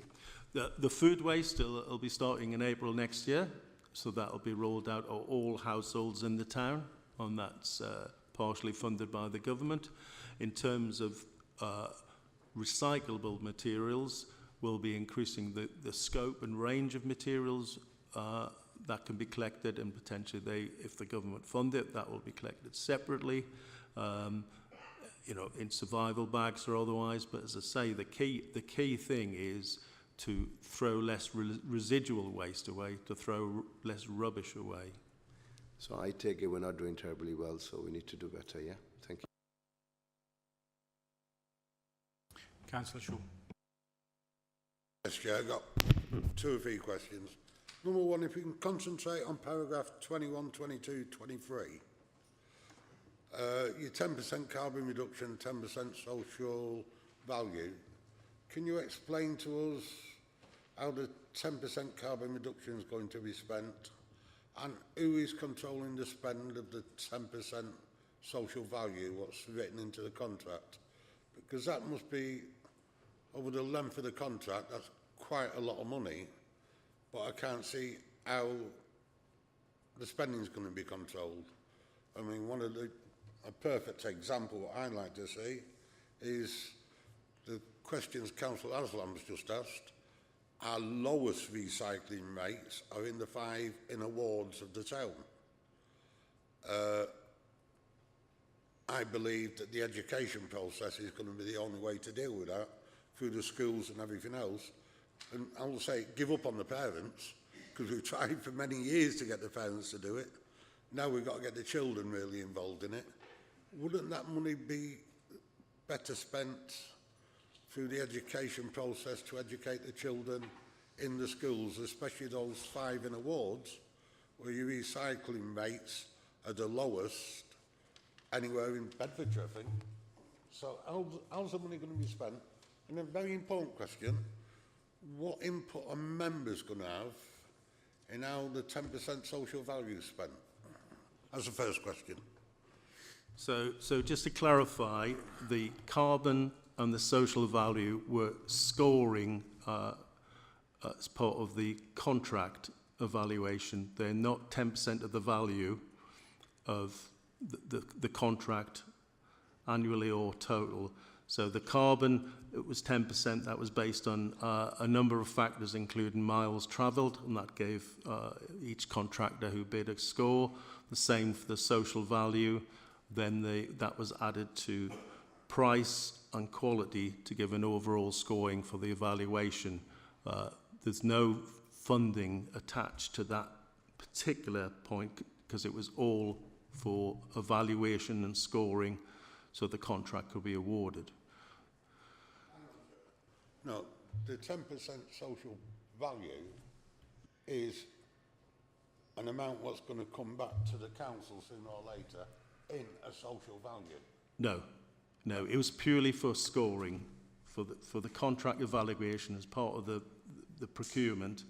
It was a method of scoring the bids from all the contractors. It's not 10%. There's a smaller social value fund, and that's in. So how much is that social value fund, and what say a member's going to have in the spending of that social value fund, the smaller fund? It's £20,000 to £30,000 per annum. Right, per annum. Yeah. So who's deciding where that should be spent? A combination of officers, sewers, and social groups. So if a member wants to sit on that group, we're happy. Well, I think the portfolio holder at least should be sat on the group. Yeah. That's the first question out of them. The 10% carbon reduction, I've got a great concern, 10% in the contract, that say you go to the tidy tips, which I think you've misunderstood, Councillor Aslam, the target's what are in there for the tidy tips. And why aren't we insisting the vehicles what use the tidy tips for the contractors to take the stuff away, use low carbon diesel and low carbon fuels? And we're not. I know we're not. Well, they're using the HVO from at the depot, so that's the same that the council's fleet uses. It's hydrogenated vegetable fuel oil, so they use that, which is a low carbon material. Not the tidy tips, there's something seriously going wrong up there. You've even got Crawley skips on the tidy tips now, and Crawleys don't use a low carbon fuel. So, you know, it's, let's not try and paint over stuff. I'd like to know why we're using a private contractor skips on our tips to start with. Corleys are part of sewers. Right, if there's part of it, but come back to the question then, they don't use low carbon fuel, and we're allowed to use them on our tips. I can check what they use. I wouldn't know whether Corleys do or not. I know that sewers, the two vehicles that use the sites and move the containers around, fill it up at the depot, so they use the HVO. These are Crawley skips on the tips being used. There may be Corley skips, but we have sewers have a number of subcontractors who put on skips, but that doesn't mean they move them.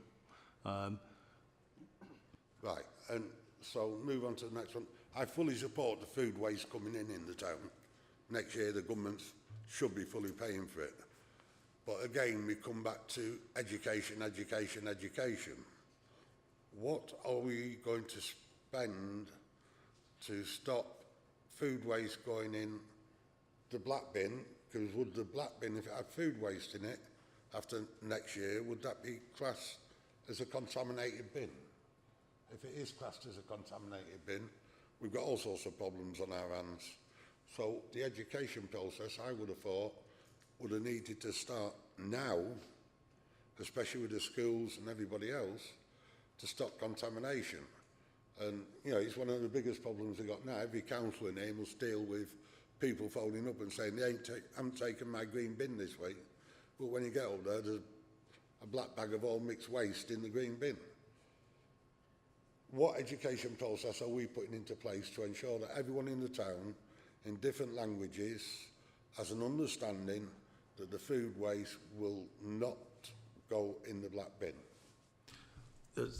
There's some comms funding, and there's a comms campaign which has been developed, and it's slowly rolling out, because one of the key things and one of the advice we're getting from RAP is the campaign has to be targeted on the food waste starting, so it'll pick up from January, run through to April, and then continue after that, because we want people to participate, to actively participate in using the service, which nationally, if you roll it out, participation can be as low as 30%.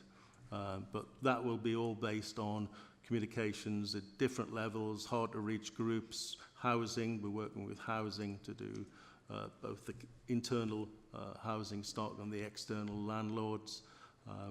So it's all there, but it's all set to time so that it peaks just as the service is getting launched, because if you have the comms too early, effectively people want the service and it won't start till sort of March, April next year. Right, it starts March, April next year. We surely had thought, I mean, if there's £30,000 then the social payback, that we should be using some of that to educate, especially, and let's all be honest with each other, our biggest problem on recycling and everything else is in the 5 inner wards. How we get through to those people, instead of just doing leaflets in English, surely we should be doing them in Urdu, we should be doing them in all the different languages to try and convince those people. And I honestly believe nowadays the best way of doing it is through the children in the schools. Surely we should be doing that now and getting them out to warn people about what's coming. And you, Sean, no disrespect, you still haven't answered the question. If after next April, May, food waste goes into a black bin, will we consider that a contaminated bin, or will we carry on emptying it for 12 months afterwards or 18 months afterwards? The food participation in the food waste for residents is not mandatory. We will offer the service and we will keep emptying the bins. As far as the education process and member involvement especially, will be coming to you probably in the next month or two and looking at members doing short videos, short social media, just to sort of sell the service, and within, you know, we won't give you parameters. If you want to do it in X, Y, Z language, great for us, because 101 languages, we have to pick and choose which ones we do the official translations into.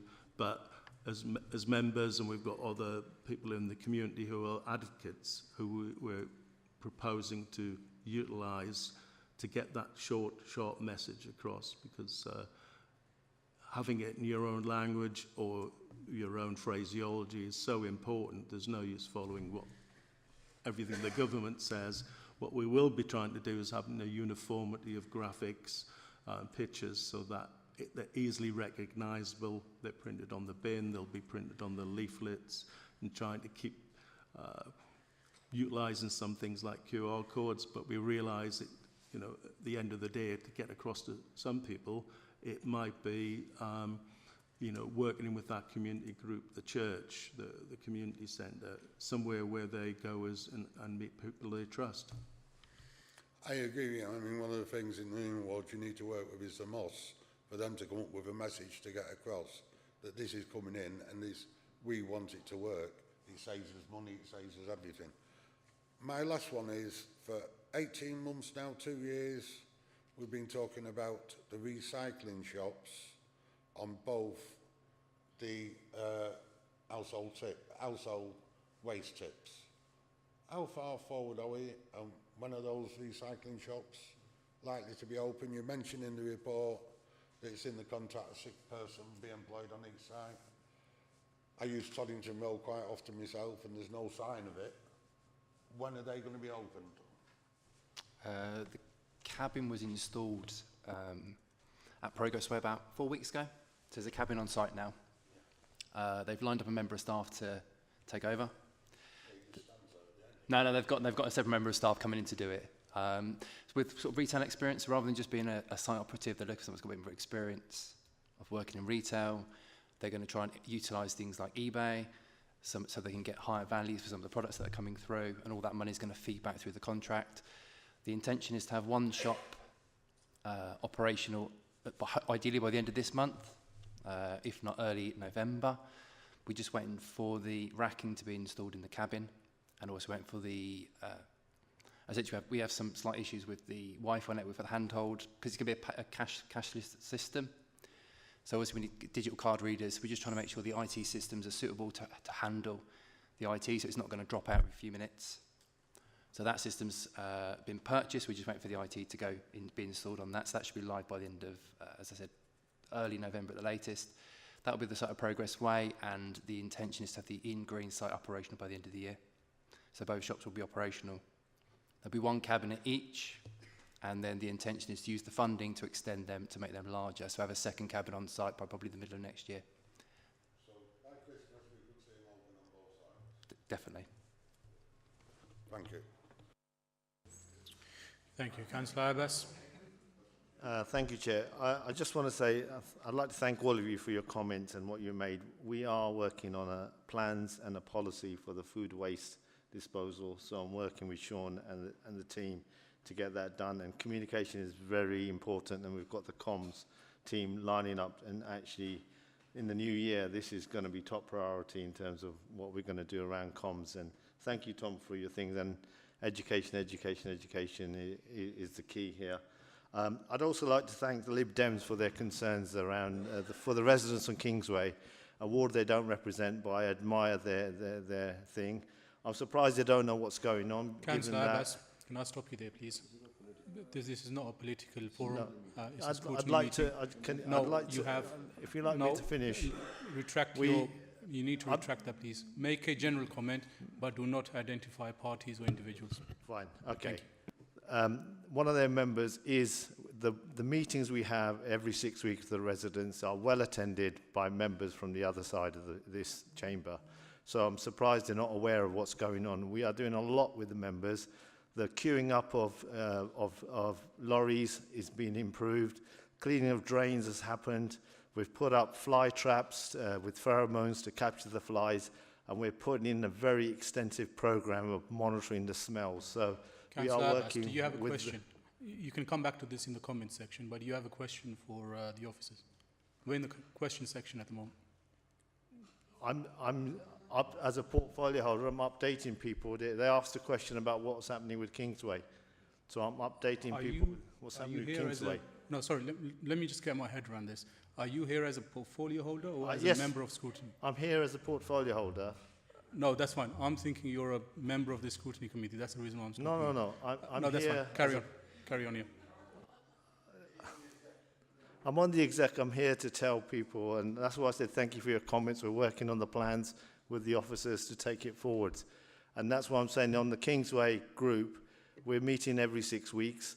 We're making progress, and I'm just saying the progress we're making. We are looking at options, and I hope the colleagues across the chamber will support. And one of the options was maybe looking at moving the waste depot service up to somewhere near the airport or Wigmore. So I hope they will support us, given their concern for the residents of Kingsway.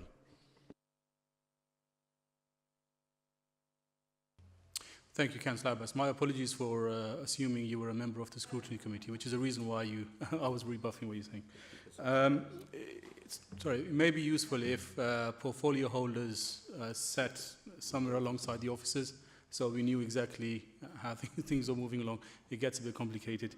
However, moving on from there, does anybody have any comments? Councillor Mahmood. Yeah, can I just say, in terms of the residents in the area, I'm one of the residents in that Kingsway area, so and generally the people living in the area are very well informed, and as far as I'm concerned, yes, there is a serious concern, and I would say that we do want an alternative site as quickly as possible, but knowing what is available in Luton, it doesn't look very bright. So really for us, to identify a site as quickly as we can. But again, wherever it is, it will be close to the communities and some of the houses as well. So we haven't got another planet that we can take it to, and our neighbours are not going to let us do that, be that Main Central Beds or even Hertfordshire. So for us to think that we can just simply lift something as large as that and just jump to somebody else's doorstep, that's not going to happen. That's totally unrealistic. So knowing what the situation is at the moment, and we also want industrial side, we want jobs in this town too, so we need to be mindful of that as well. But in terms of overall, I think Thomas made a very, education from school. We used to have a bus that used to go to visit the school, which was very, very successful, because being a governor of a number of schools in Luton previously, that was very popular with it. And if we can educate the young people, then 50% of our problem is solved, because they are the one that will tell the parents, what needs to go into the food. Right? And that needs to be done now, rather than wait till 18 months when the scheme is implemented. That's what I would like to say. Thank you. Councillor Shaw. First of all, on the up to 30,000 a year on the social payback, I believe it shouldn't be just officers and the contractor. At least a portfolio holder, as a minimum, should be involved in that, because I'm getting a little bit fed up where councillors are being excluded from stuff and officers are making all those decisions. So I think a minimum of the portfolio holder, if not one more, should be involved in that. Number two, I believe that we've now got a firm date for the opening of the recycling shops on both Tidy Tips, that we should make big publicity about those shops being open. I'm very pleased it's a cashless system, because that's what operates in Central Beds and everything else on their shops. And the last one, that we should ask all contractors to confirm what are moving vehicles in and out of both tidy tip, no, it's not last one, second to last one, will be using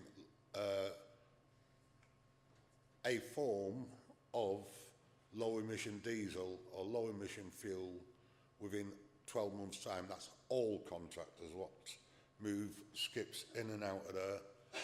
And that we asked Abbas to come back.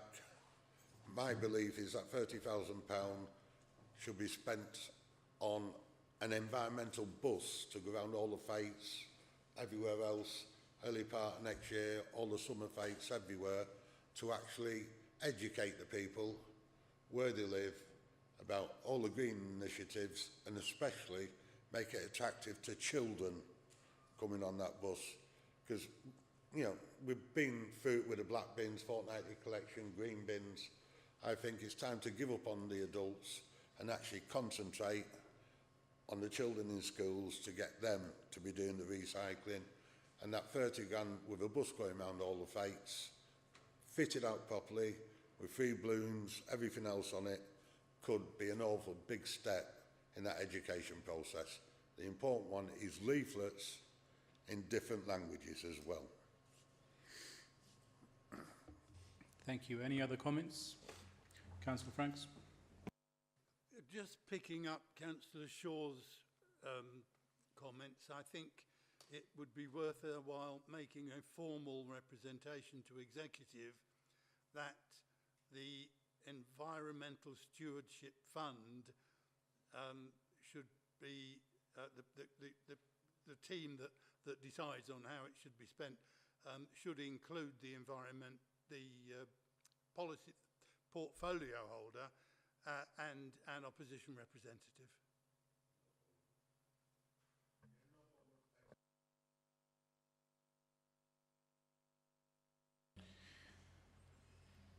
Okay, are we putting that in as a recommendation? That's my suggestion, Chair. Thank you. Anyone to second it? Councillor Stevens, are we all happy with our recommendation? Yeah. Thank you. Final call for any other comments? No. Thank you very much. Thank you, Sean and the team. We move over to agenda. Isn't there one more item for that? Where is it going? Agenda item 9, which is a draft local transport plan. And you got one more item left, Charlie.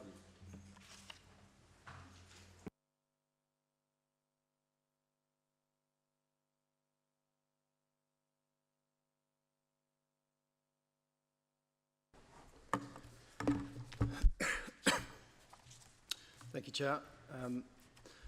I'll start by just introducing colleagues to my left. I'm joined by Steve Bishop, who represents Steer and has led the work on the Local Transport Plan 5. And I'm also joined by Denny Krevisic, who is our Principal Transport Planner at Luton Council and has led the majority of this work from the client side. I'll take the report as read, but in summary, just a few points to make. Luton Council, in its role as the Transport Authority, is required to prepare a local transport plan under the Transport Act 2000 and the Local Transport Act 2008. Officers are seeking to consult on the Council's draft Local Transport Plan 5. The draft Local Transport Plan 5 is intended to replace the Council's existing Local Transport Plan 4, which was adopted in 2021. The draft plan is both a policy framework and infrastructure plan. It contains 24 policies that cover a range of transport modes and related issues.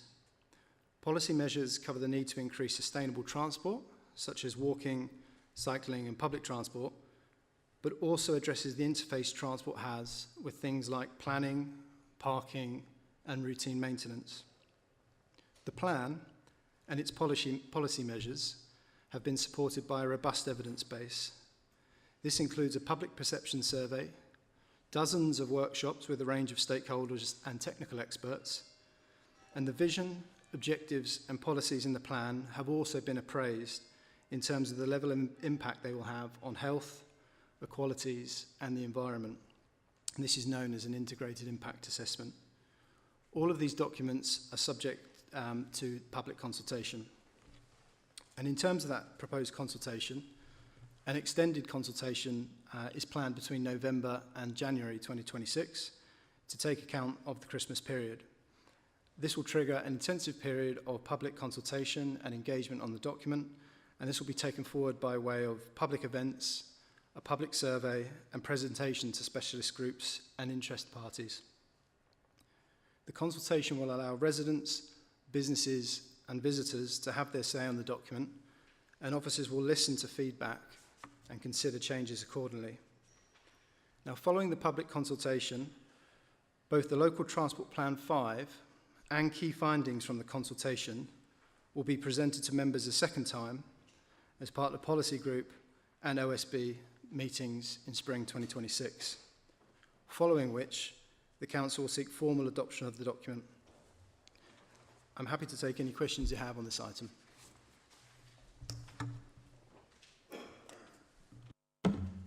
Okay, questions? Councillor Khan?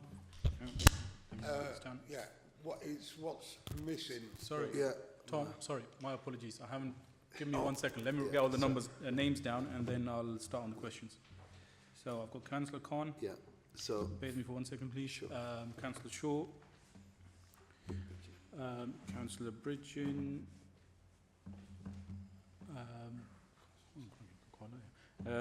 Councillor Marshall. Councillor Hussain. Councillor Stevens. Now, looking at the amount of interest, can I restrict everyone to one question, please? And if there is time, then we'll go on to second questions. Thank you. Councillor Khan. yeah, thank you very much. First of all, I'd like to thank you for the work that you've done. Obviously, it's been extensive work behind the scenes, engaging so many stakeholders, and myself and Councillor Stevens also given a lot of man hours in this. And as you know, I've made certain concerns very clear. For me, it's theoretically, it's a great plan. We want to encourage people to choose sustainable mode of transportation, which means walking. That also means making our public paths more accessible, more safer, having more cycle lanes, and again, making sure that people can cycle in a safe environment, improving lighting, what have you, and also having accessible and affordable public transport. That all needs money. What this report doesn't talk about is how that level of infrastructure and change in behavior can be achieved. My question is, what level of engagement have you had with the officers or any other funding streams that you may have access to? How much will this cost to implement and deliver, and where is the money going to come from? Thank you. Thank you, Councillor Khan. There's two parts to that question. First, who we have consulted with and liaised with to create a delivery plan and the plan itself, and then there's a second part about costings. In answer to your first question, this plan will need to be delivered by a range of different officers across disciplines. So we've been working intensively with highways, parks, public health, right all the way through to teams which specialise in sort of officers that specialise in active travel, and other key stakeholders. So that includes other statutory stakeholders that we would have to consult with, such as Network Rail, National Highways, so infrastructure operators, but also public transport operators too, and interested parties. So having done all of that, they have been able to shape the policy measures that are included in the document, and they have supported those in as much that both they are important commitments we need to make as a council, but they are also deliverable too. So, for example, the sort of the short-term delivery plan, we sat with our highways team and looked through some of that plan and how feasible and deliverable it would be.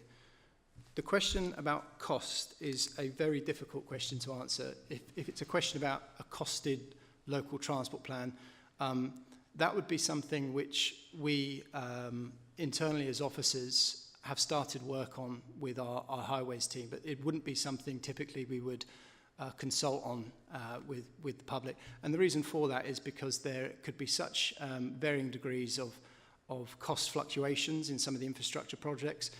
So much of the capital funding and revenue funding is uncertain, i.e. we have to bid for it or it's provided by formulaic funding.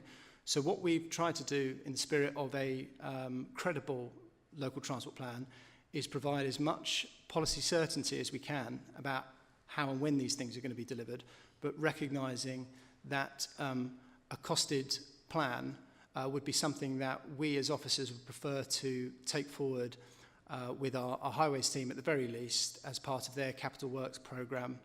So I recognise your question there, but it's something we would prefer to do with officers, particularly around that point around costs where there can just be so much ambiguity because we are relying on grant funding for so much of this and the need to work with other key stakeholders mentioned previously.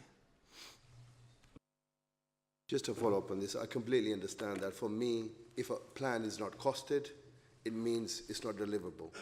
And when we're consulting the public, at some point, they'll have to be consulted on the priorities, what they would want to have this versus trade-off something else, or if there's any new money. And if we're talking about new money, we're talking about this a major infrastructure change throughout the town. It's not just a one small aspect. So it's good to go out and ask. Everyone wants to, get on a bus. Everyone wants to drive safely and walk in a lit-up area. But if there's no money behind it, then we're just consulting for the sake of consulting. That's my worry. Thank you. Thank you. Councillor Short. What we mean the local transport plan is some of the decisions that have already been made by the council, like relevant to the Luton North bypass, which will have a massive effect on Bamming, McNeil, Barnfield, massive. But I can't see any record of it anywhere. So I would like us to ask the executive to confirm our objections to the Luton North bypass without the infrastructure work in Luton, what should come along with that. Because from what I can see from the local transport plan at the moment, there's hardly anything coming to benefit Luton. It's all going to benefit Central Beds. And I agree with Councillor Aslam, but I don't agree you need as much money. What we do need, and I'd like the officers to answer, why we can't have a one council approach. And the only example I can give you is Leagrave Road, where you got the cycle lane up in front of Venue Central and where the old Skefco was, and Kent Meters and everything. You try and ride a cycle up there, you'd have to go over about 200 cars what are parked in the cycle lane. So to make a local transport plan work with all the greening stuff, we do need a one council approach. And it's no good us passing a nice fancy plan if we're not doing the enforcement work along with that nice fancy plan as well. And Leagrave Road is a perfect example of how people, and Arundel Road, perfect examples how we don't take action when we've already put cycle lanes and everything else there. So it needs to be a one council approach, but I am concerned that officers are nicely agreeing with Central Beds officers about the Luton North bypass, but not actually, I haven't seen anything where Luton's going to benefit from that Luton North bypass. And to me, that is very important for the whole of Luton North. It could make a massive difference. Thank you, Councillor Shaw.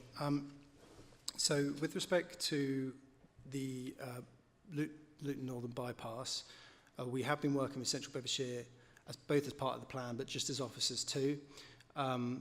We've sort of fairly recently, in the last 3 or 4 months, have been trying to chase for a sort of status update on that piece of work, and for a long time there's been so much uncertainty around the funding shortfall for that particular link. What I think would be useful in direct response to your question about the plan is some explicit reference to that particular piece of infrastructure. We have spoken around the need to liaise directly with Central Bedfordshire and North Herts on growth at the east and the north of Luton, but I'm very happy to take that as a point about a particular importance about traffic displacement and unknown impact of that particular piece of infrastructure, irrelevant of what status that particular link is currently at. with Central Bedfordshire and Department for Transport. It doesn't matter what we pass. If Bedford Road and all the roads round there, Birmingham Lane and everywhere else, is just solid with traffic because of the Luton North bypass, most of the plan doesn't stack up then. You know, it's pretty simple. And if you've got all the traffic coming from the M1 all around that way, coming into Luton down the A6,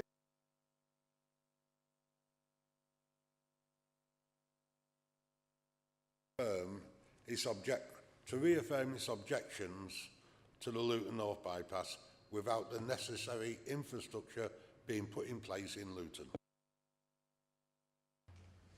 Okay, thank you. Councillor Bridgen. Thanks, Chair. On page 97 of the agenda pack, that's page 76 of the draft Luton Transport Plan, there's a few bullets about carbon budgets, offsetting and monitoring. My question is around that, perhaps wanting a bit more detail. So,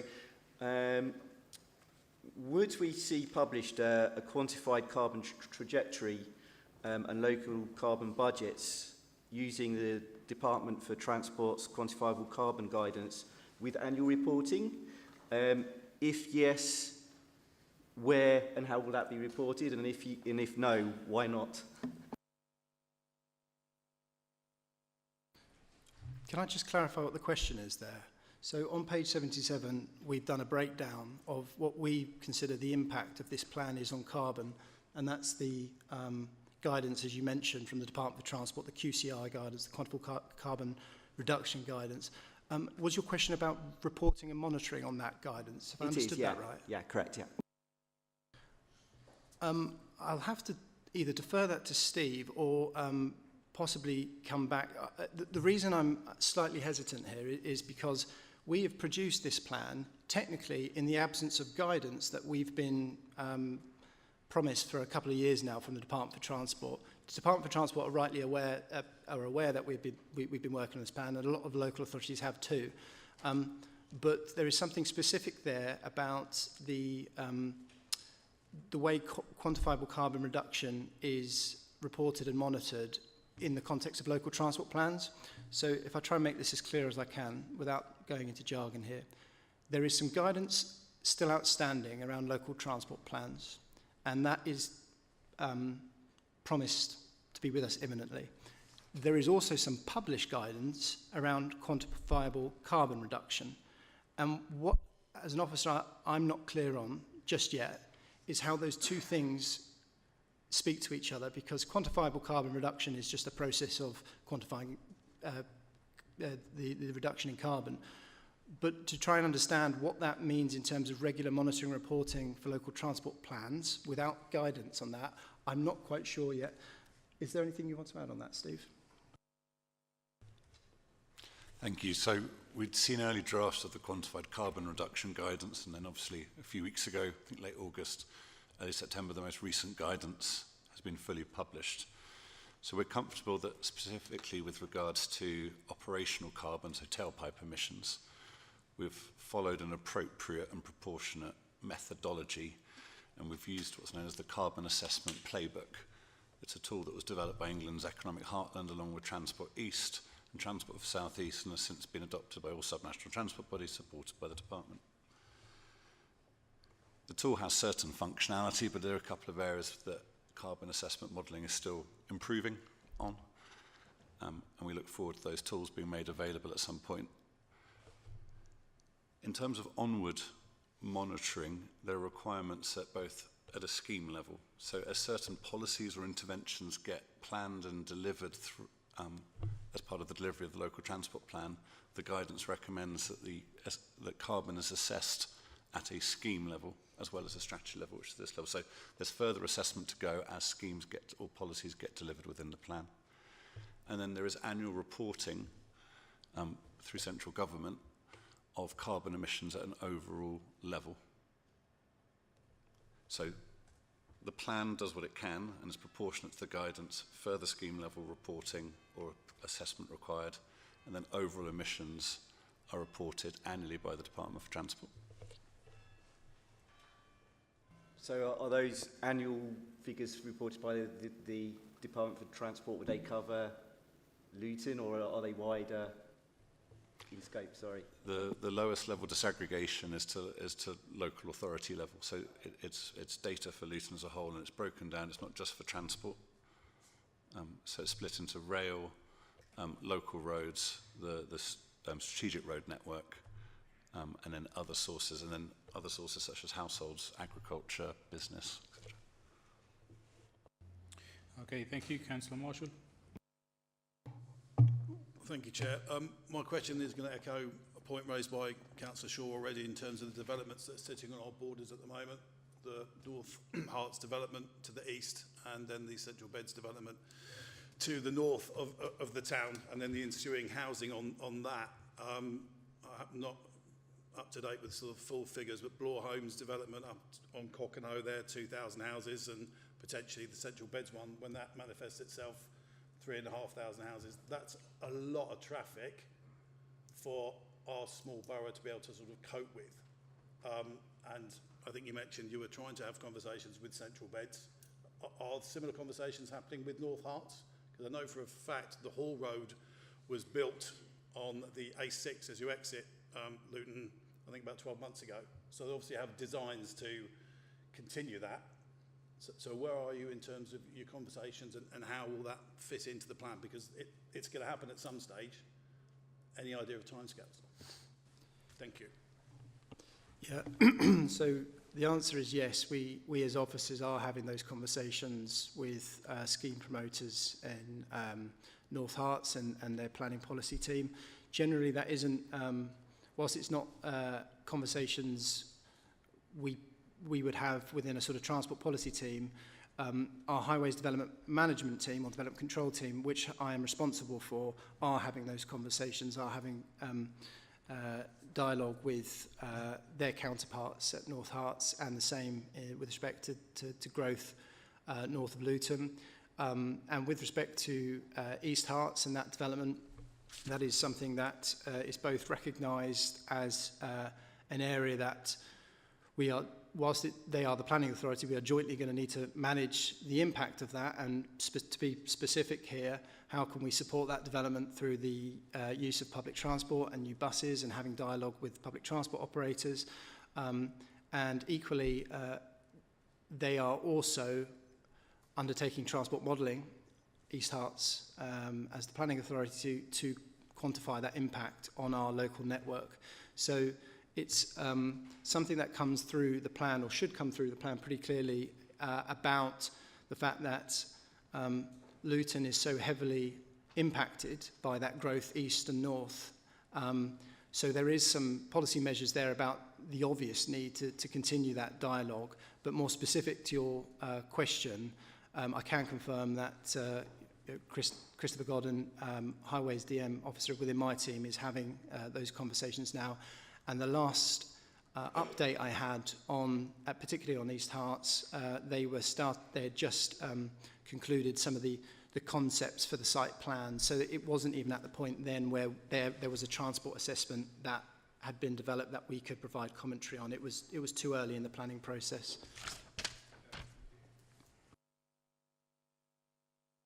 Councillor Hussain.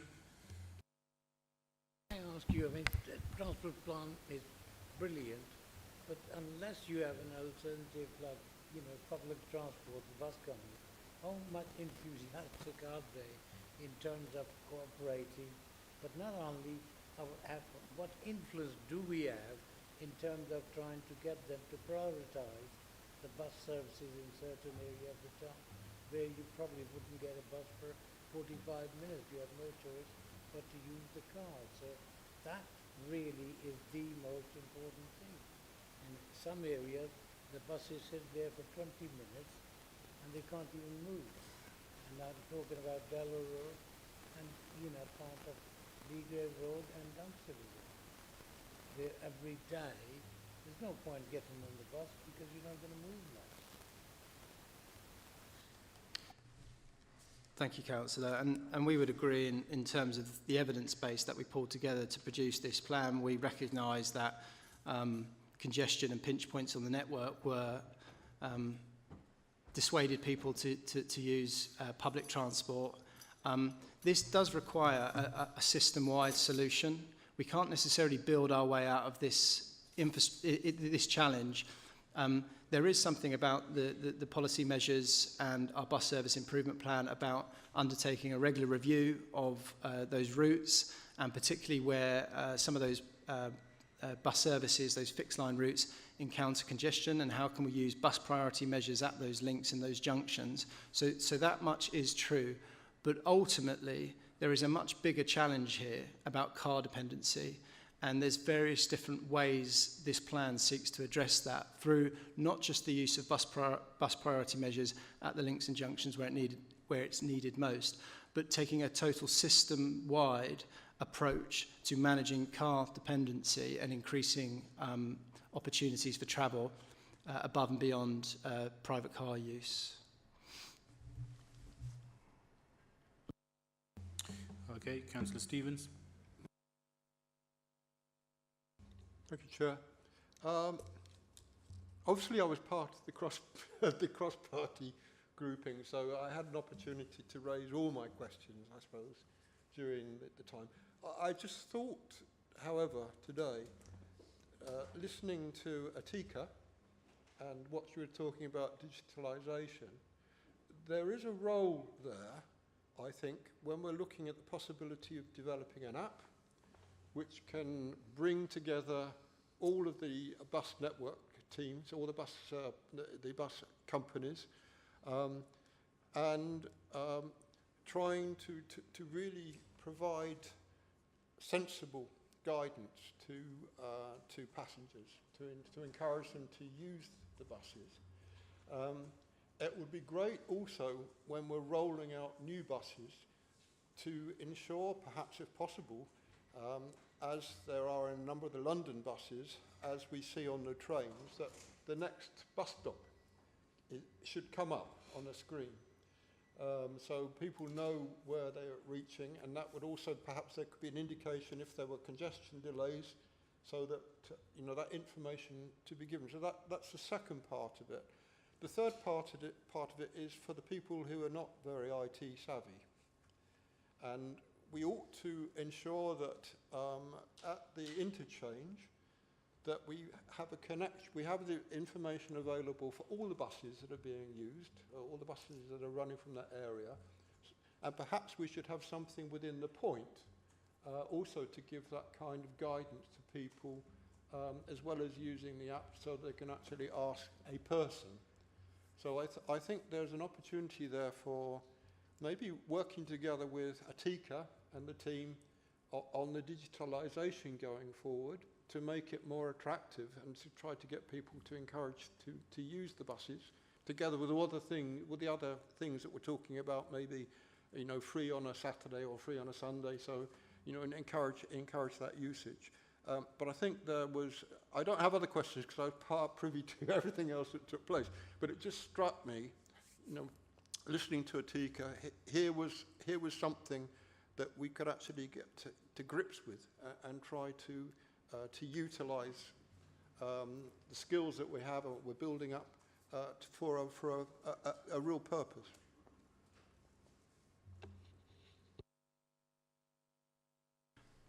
Thank you, Councillor Stevens. That's been really helpful, and thanks to all of your contributions along this journey.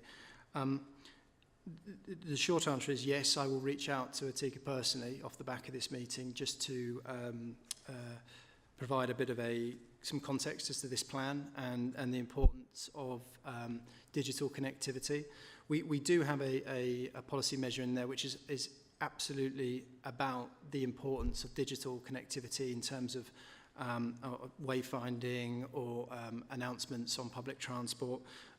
There was a few years ago that it was touted that some sort of app could or would be developed as part of a bus service improvement plan. I know that has fallen by the wayside, and I have to find out why that was. I'm sure there's very good reasons as to why right then that wasn't the right thing to do. I did also just want to mention, within that policy measure about the importance of digitalisation, that quite a lot of the Arriva services at the moment, and some of our bus shelters are providing things like real-time passenger information. We're just increasing the number of bus shelters which provide electronic announcements or verbal announcements, particularly useful for those people which may be visually impaired. So that's a really good step forward. So there's something here around what do we leave to the private sector, I suppose, to improve and increase, and what might we, as a council, look to be able to draw on the skills that you've mentioned there within our DDAT team and Atika. And I think what I'll do is follow up with Atika there just about that question and make sure that where there are opportunities to be improving the way people move around through digital solutions, that we're pursuing that.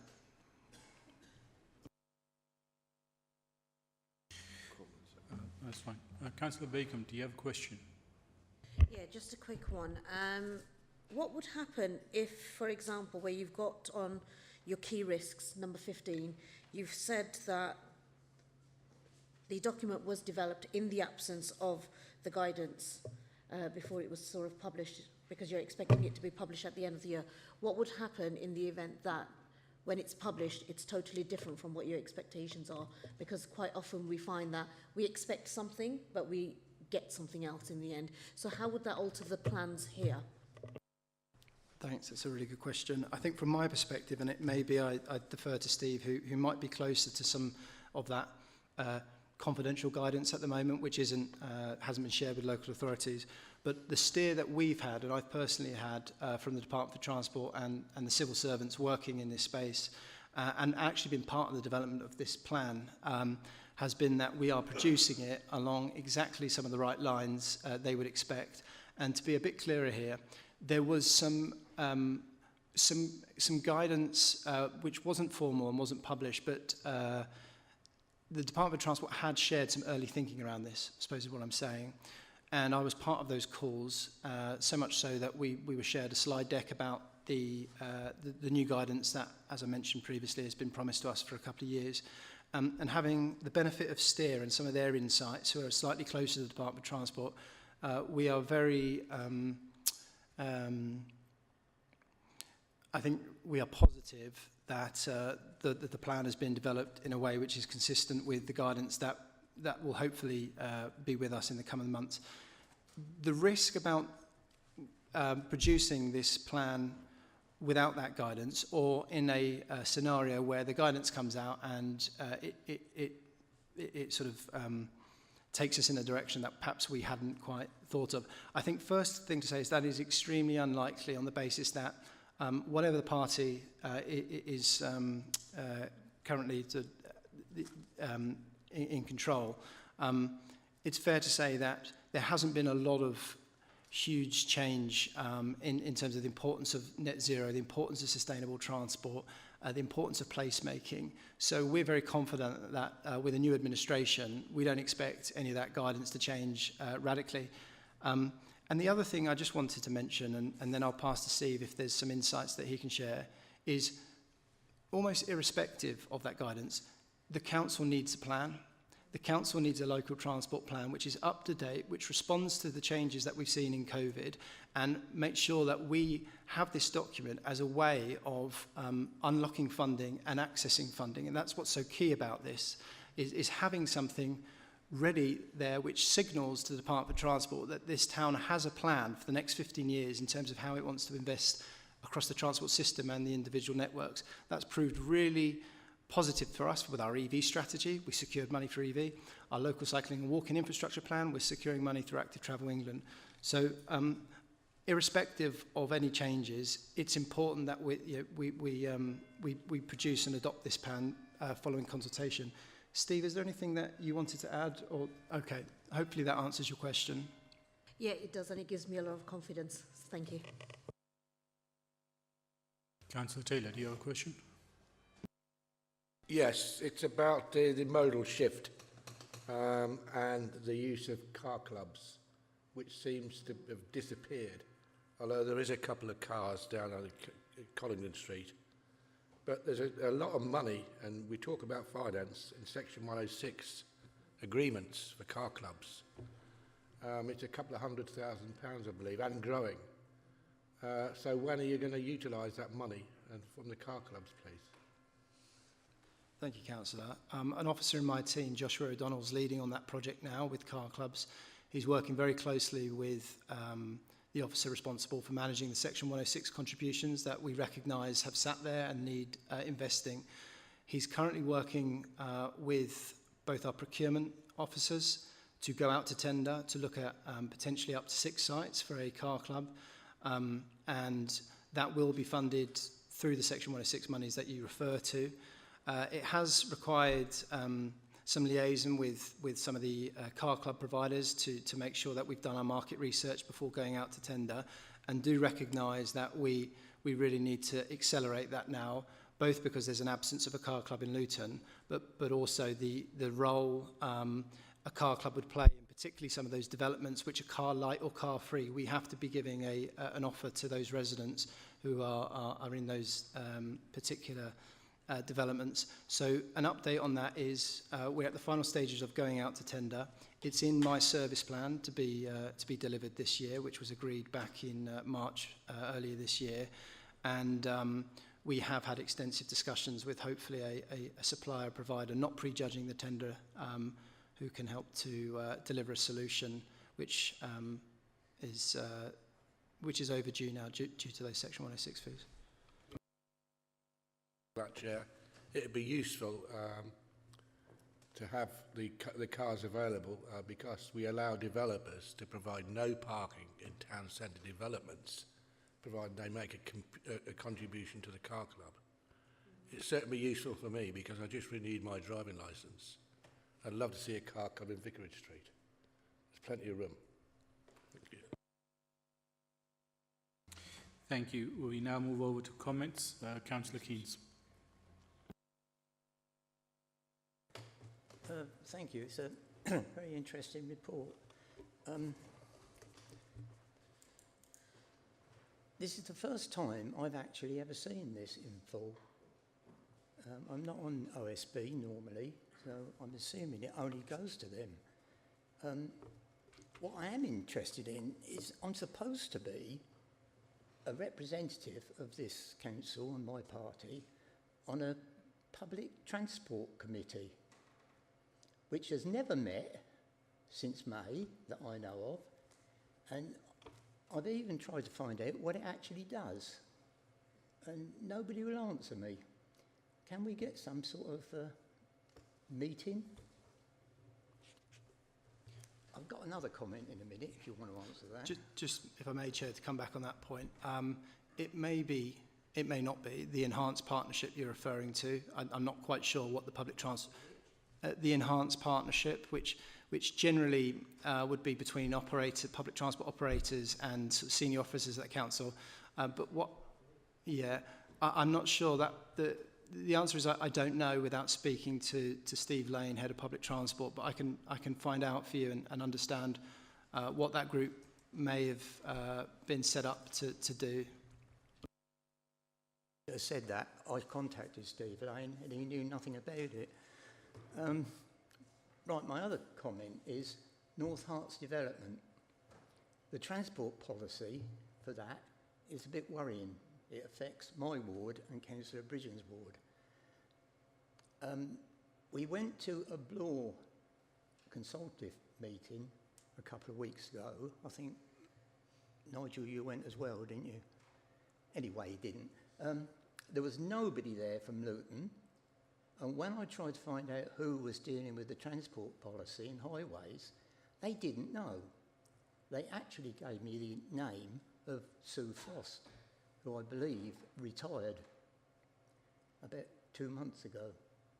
I'm just wondering if I can get some sort of indication of who's talking to anybody about it, and can I meet with you and your department? Yes, Councillor, you can meet with me, and Christopher Godden is the officer there. I couldn't tell you what dialogue he's had with Bloor Homes, the developer, but I could tell you what dialogue he's probably had with his counterparts at North Herts District Council, but totally recognise that it would, that needs to be joined up. So I'm very happy to speak to you directly to try and understand what's happened there. But as I said, our Highways DM Officer Christopher Godden is liaising with North Herts officers. Okay, thank you. Councillor Khan. Thank you very much. I'll say again, in terms of your work and in terms of the plan, it's a very comprehensive and a very good plan. However, just like Tom said, that if we work in silos, some of that data could be misinterpreted. You talked about we can't build ourselves out of it. Unfortunately, we have the airport. We've got 3 junctions on the M1. We've got A6, A505. We've got A1, and we've got lots of developments going around. Unfortunately, some of the areas that we have are not well connected, and this talks about connectivity. It talks about getting people off the road. But we're not like London. We don't have underground. We don't have the public transport like London. So how do you get people not using your cars when they can't get a good, reliable bus which will take them A to B? So we have to build our way out. We talk about having park and ride. Unless we invest into that, how are you going to reduce all that traffic from A6, A505? That has to be built first. Then when we talk about Bury Park, Highton, Marsh Road, if you don't have safe, sustainable mode of transport, who's going to cycle into it? Who's going to walk through those? If you don't have a bus that flows and travels on time, who's going to use the bus? So again, when you have visitors coming from as far as Leicester and around the region coming and shopping in the areas, and you talk about red roofs, if you just do a simple quick fix, you're going to shut the high streets. It's going to kill the business. So this has to be taken, this plan has to be taken in its entirety.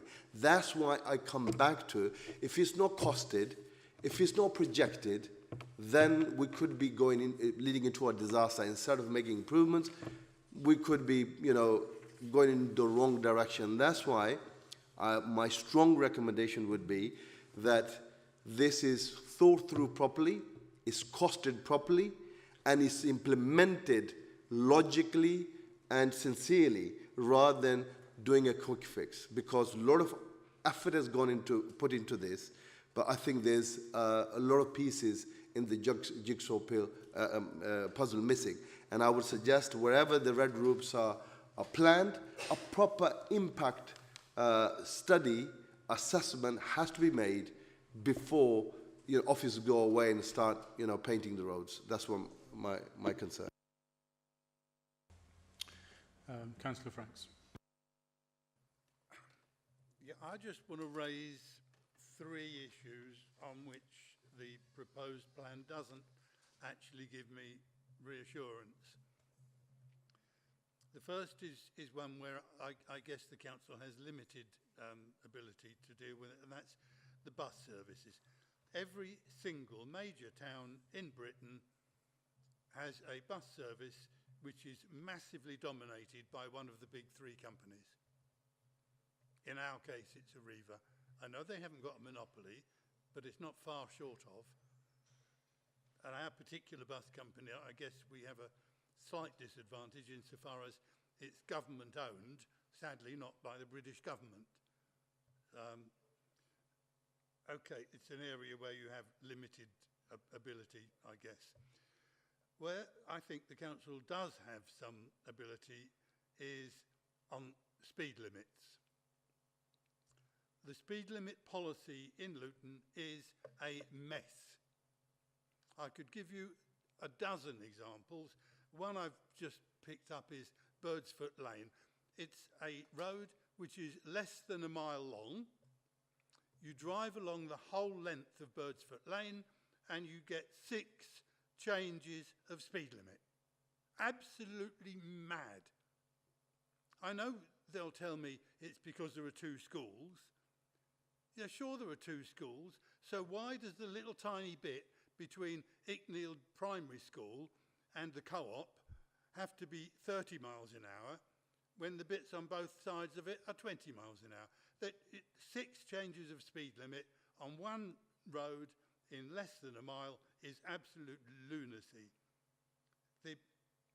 And it's not only a question of fixing speed limits, there does need to be a town-wide policy that gives us a sensible way of fixing speed limits that doesn't come up with silly things like that. And the other thing, of course, is enforcement of them, which is minimal, absolutely minuscule. The police tell me that the massive, very high speed limit infringements on new and old Bedford roads, particularly late at night, they can't do anything about it because that particular period falls outside their shift patterns.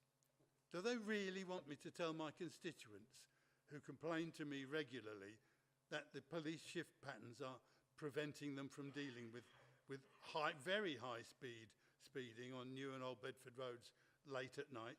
If there aren't enough officers on the council and the police to deal with speeding, in a town where speed limits are universally ignored everywhere, then all I can say is there needs to be a very considerable investment in safety cameras which will deal with the process automatically. They simply send the information via satellite to an office in Cambridge where the appropriate action is taken. You don't need officers to do that. You need investment in the safety cameras. And the final area is lovely, quiet residential areas. Every single member of the council can point to streets in their area which are used as rat runs, where instead of being a nice, quiet, peaceful residential road, what you have is something closer to a motorway, and it's not acceptable. And yet, I've been all the way through this proposed transport plan, and I do not see any reference at all to things like low traffic neighbourhoods. Not mentioned. Obviously not been considered. These are 3 areas that I really believe are missing an opportunity to actually deal with problems which are problems and which are regularly mentioned to me and must be mentioned to other councillors as well around the town. On low traffic neighbourhoods, I'm proposing, with agreement of the chair, to try and get an item on a future meeting of this board, but I haven't formally asked for it because I haven't finished my own research and I want to get my own research in hand first. Thank you very much. That's all I've got to say. Thank you. Any other questions, comments? Councillor Shaw.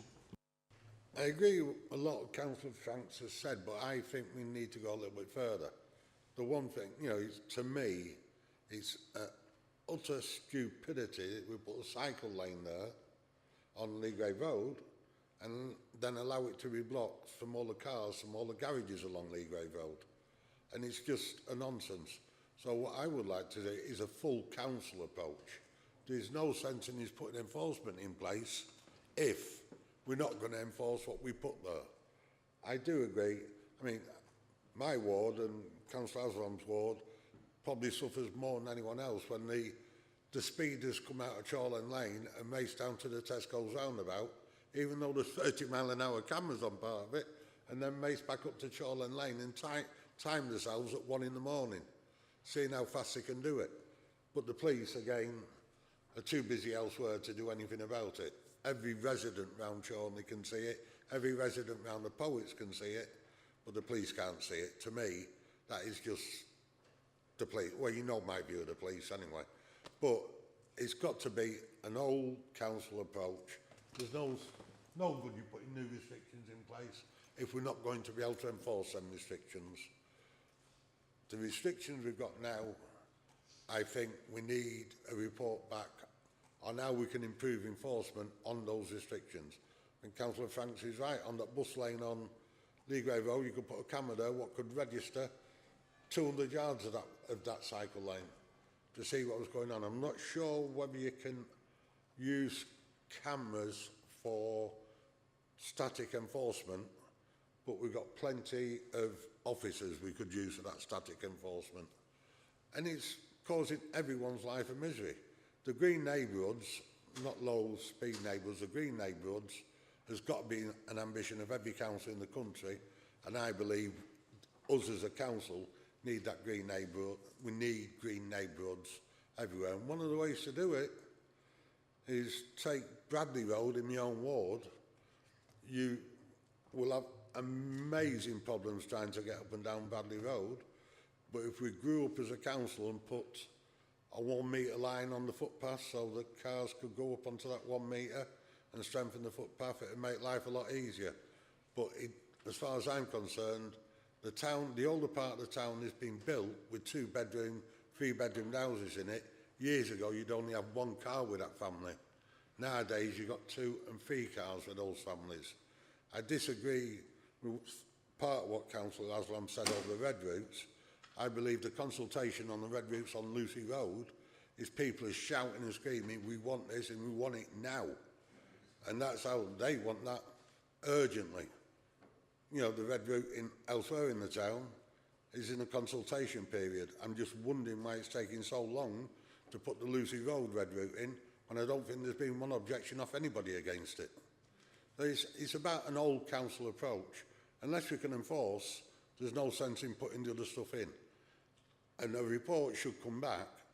I'd love to offer up Park Journey as a green neighbourhood to start with, but I'm sure every other council in here would have their own little bits of their ward they'd love to offer up as green neighbourhoods. Let's have a report back and see the feasibility in having some green neighbourhoods in the town.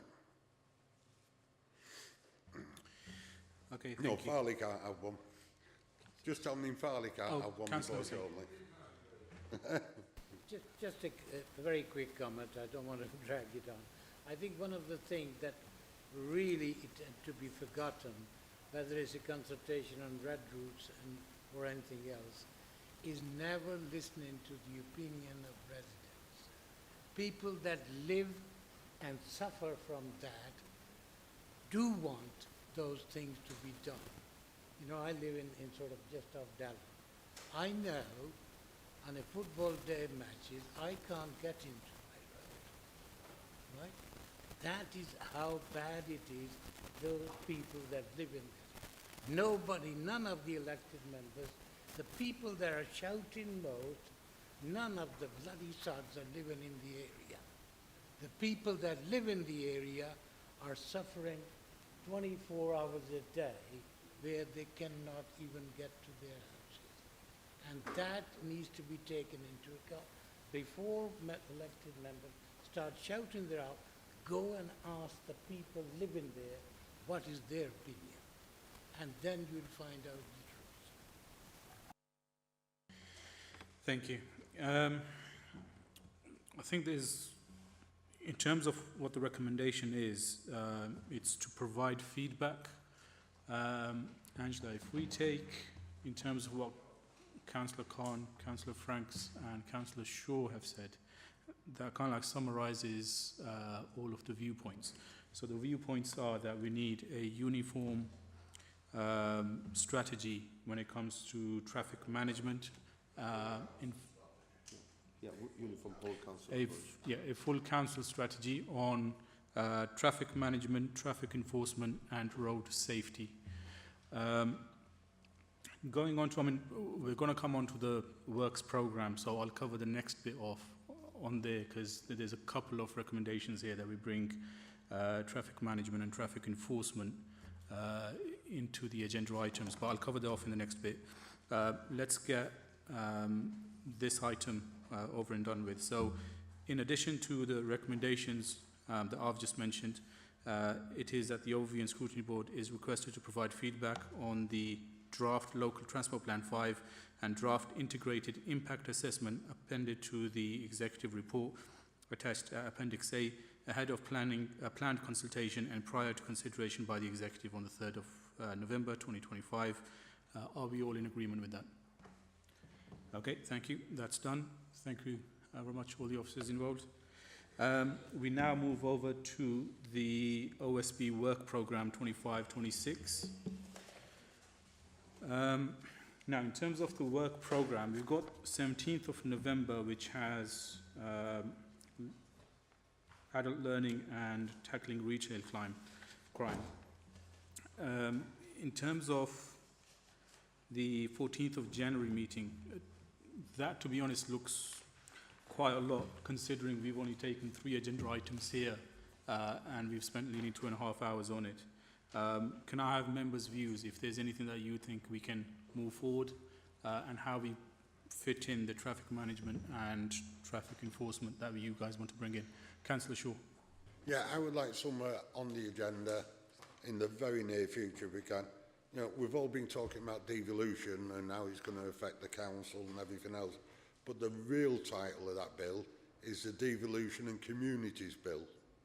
And the community part of it, because the council has been, no disrespect to the council, has been concentrating on their position further down the road.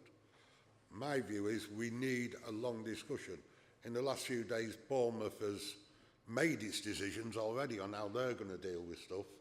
I'm not saying I agree with it, but, and I don't think the council down there agrees with each other. There's all sorts of petitions and court cases being launched on it.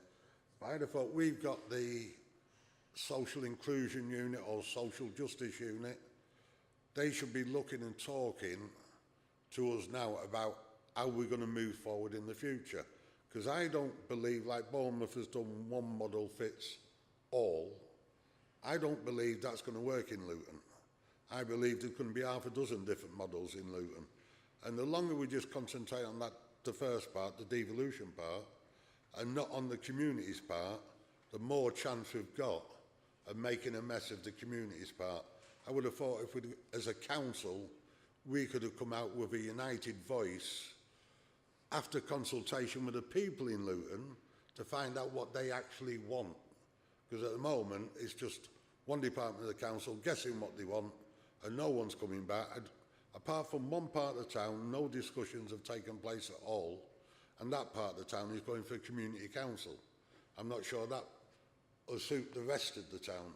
So a report back or a working group set up to have a look at the communities part of the Devolution and Communities Bill of just 3 or 4 people. I'd be quite happy to go on it if that was set up. Councillor Khan. Yeah, so me, I think we'd like to build on what was presented today in terms of the whole transport plan. It would be consulted, and I think there's a lot of other consultations going on, whether it comes to Lucy Farm Red Route, whether it's Bury Park elsewhere, and again, it's coming to the whole council agenda. We want to see, after those results, what are our plans and how we can dive into whether it's residents, whether it's business, whether there's anything else. Once we collect that data, we need to understand what impact that will have, not on just the lives of the residents, the business and everything else. Unless we do it, we are not going to know. We will be left at people's mercy. We need to seriously think this through. It's not about politics. Yeah. It's about really, hang on, let me finish. It's about where Luton is moving towards. It's going to be a very, very congested town. Look at in and around what's going on. Look at the airport expanding. If we don't do things right, and if we don't sustain some of the areas that we have, it's not going to look right. You've got a massive plan. We need the officers here. We need to understand from them, what do they take away from this? How is it going to be costed? How is it going to be delivered? What impact is it going to have on transport, people's lives and everything else? And I think on the 14th, we need the officers back dealing with this. Councillor Hanif. Yeah, a couple of things. I think it's a bit too early to have a debate on devolution because nothing's been presented yet, nothing's been done yet. It's all guesswork. So we can't mandate officers to go off and do something. I don't think that's the job of open scrutiny because that's policy, right? Please don't interrupt me, Tom. Just tell I was just going to... Thank you. And I listened to you, so thank you. And then I don't know why the red route's been brought up today, Chair, because that wasn't in the transport plan. But the thing is, again, I think the whole point, and Councillor Franks made a really reasoned point a few months ago, overview scrutiny should be not politicised. But unfortunately, the debate on red routes is very political, it's very controversial. A number of Labour members have had to have police intervention because they've been threatened. So I think it's a bit too early to call that one in. Because, again, I don't think it's the task of this committee, committee that we are part of, this board, to play politics. And I think we should be very, very careful with that, Chair. Councillor Shaw. Councillor Yaqub has made the typical mistake that everyone's talking about. Did you notice what he called it? The devolution plan. It's not. It's a devolution and communities plan. And some councils up and down the country are actually making the decisions on how they deal with their communities. Say, last week you had the Bournemouth decision. They've decided to go back to 3 small town councils. That's what their decision is. I'm not saying that would be best for Luton, but I'm sure Barnfield aren't going to want a community council like Marsh Farm wants. We've got no one talking to the community about it, and it's going to take at least 18 months to get what people want. So either we set up a working group so we can talk to the social justice unit and find out what they're doing, or we get the social justice unit to come to us to explain how their proposals are going to work under the devolution and communities plan. Because everyone's concentrating on the first bit, no one's doing anything about the second bit, and it's part of that plan. Councillor Begum. Just wanted to ask the question that should we be consulting the monitoring officer on this, because I just don't feel that we have enough information to be even thinking about what board it comes into. It might not even be an OSB issue that should appear on OSB. So I think we need to consult the monitoring officer to be sure of where this, if this is what Councillor Shaw wants, where does that sit with? Does it sit with OSB? Does it sit with another board, or what?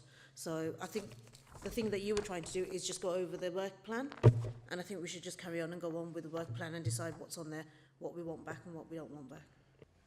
Thank you. Does anybody else want to say something? Councillor Hussain.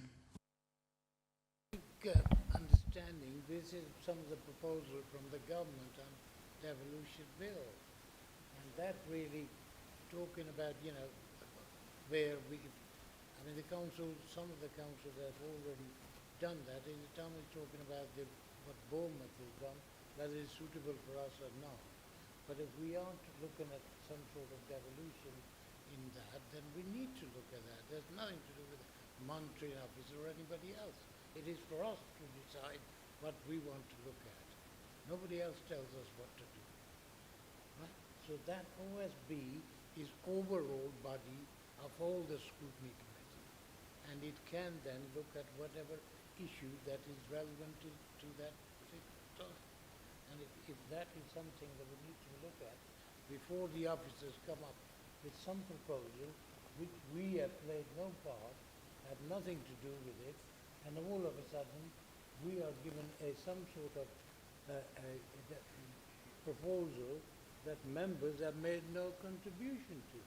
And if they're working on that, we need to be aware of it before it is come to us, and by that time we are building expectation of the residents that they're going to be an independent republic. There's no such thing as that. Individual wards are becoming republic. So I think that really we need to look at. I support what Tom is suggesting. At an earlier stage, OSB is the right committee to be asking to look at that. Okay, any other inputs? Thank you. Councillor Hussain, I do agree in the fact that the OSB can call in a report or ask for a report which is in the public interest. So everything that we're discussing here, in terms of what Councillor Shaw is asking, would be in the public interest, and that's something that we can pass over to Angela just to have a look at in terms of the logistics of it. It just needs to be basically what is the council doing about the communities part, about the community and devolution bill. That's fine. So That's fine. We'll leave it with Angela to see how we can adjust that in. In terms of going back to Councillor Khan and Councillor Hanif, what I'm getting from the meeting now, leaving aside the red route and any current consultations, etc., the general consensus from the local transport plan is that we do need members that have spoken do want something in OSP to look at traffic management, to look at enforcement and road safety. So by that, I mean, obviously there's a ongoing consultation, so therefore we don't want to jump to conclusions and bring that all in there just yet. What I am proposing is that we bring in an agenda item following on from the local transport plan and look at how town-wide we do traffic, I mean, we look at the council-wide traffic management, enforcement and road safety. That would ultimately mean that by the time this comes in, there would have been, you know, the consultations would have been over, and there may be some elements that would include Councillor Frank's suggestion, I call it green neighbourhoods, that how we can involve green neighbourhoods into the local transport plan. I wanted to leave it a bit broad. I mean, yeah, that's something very specific, but that could be included in there in terms of the discussion. So I don't want to make it specific because obviously then, I mean, it was slightly tied down. But in terms of our strategy, that's what we're looking at. And therefore the impact assessments, etc., can be brought in here. Councillor Hanif, do you want to add anything? That's okay, sorry. Okay, thank you. Are we all in agreement that so the devolution is something that we want added on, as well as the traffic management, enforcement and road safety to be added on into the agenda for, I think traffic management should be okay for early next year, January or thereabouts. And then the devolution can be as soon whenever the reports are ready from the officers. Are we all happy with that? Thank you very much.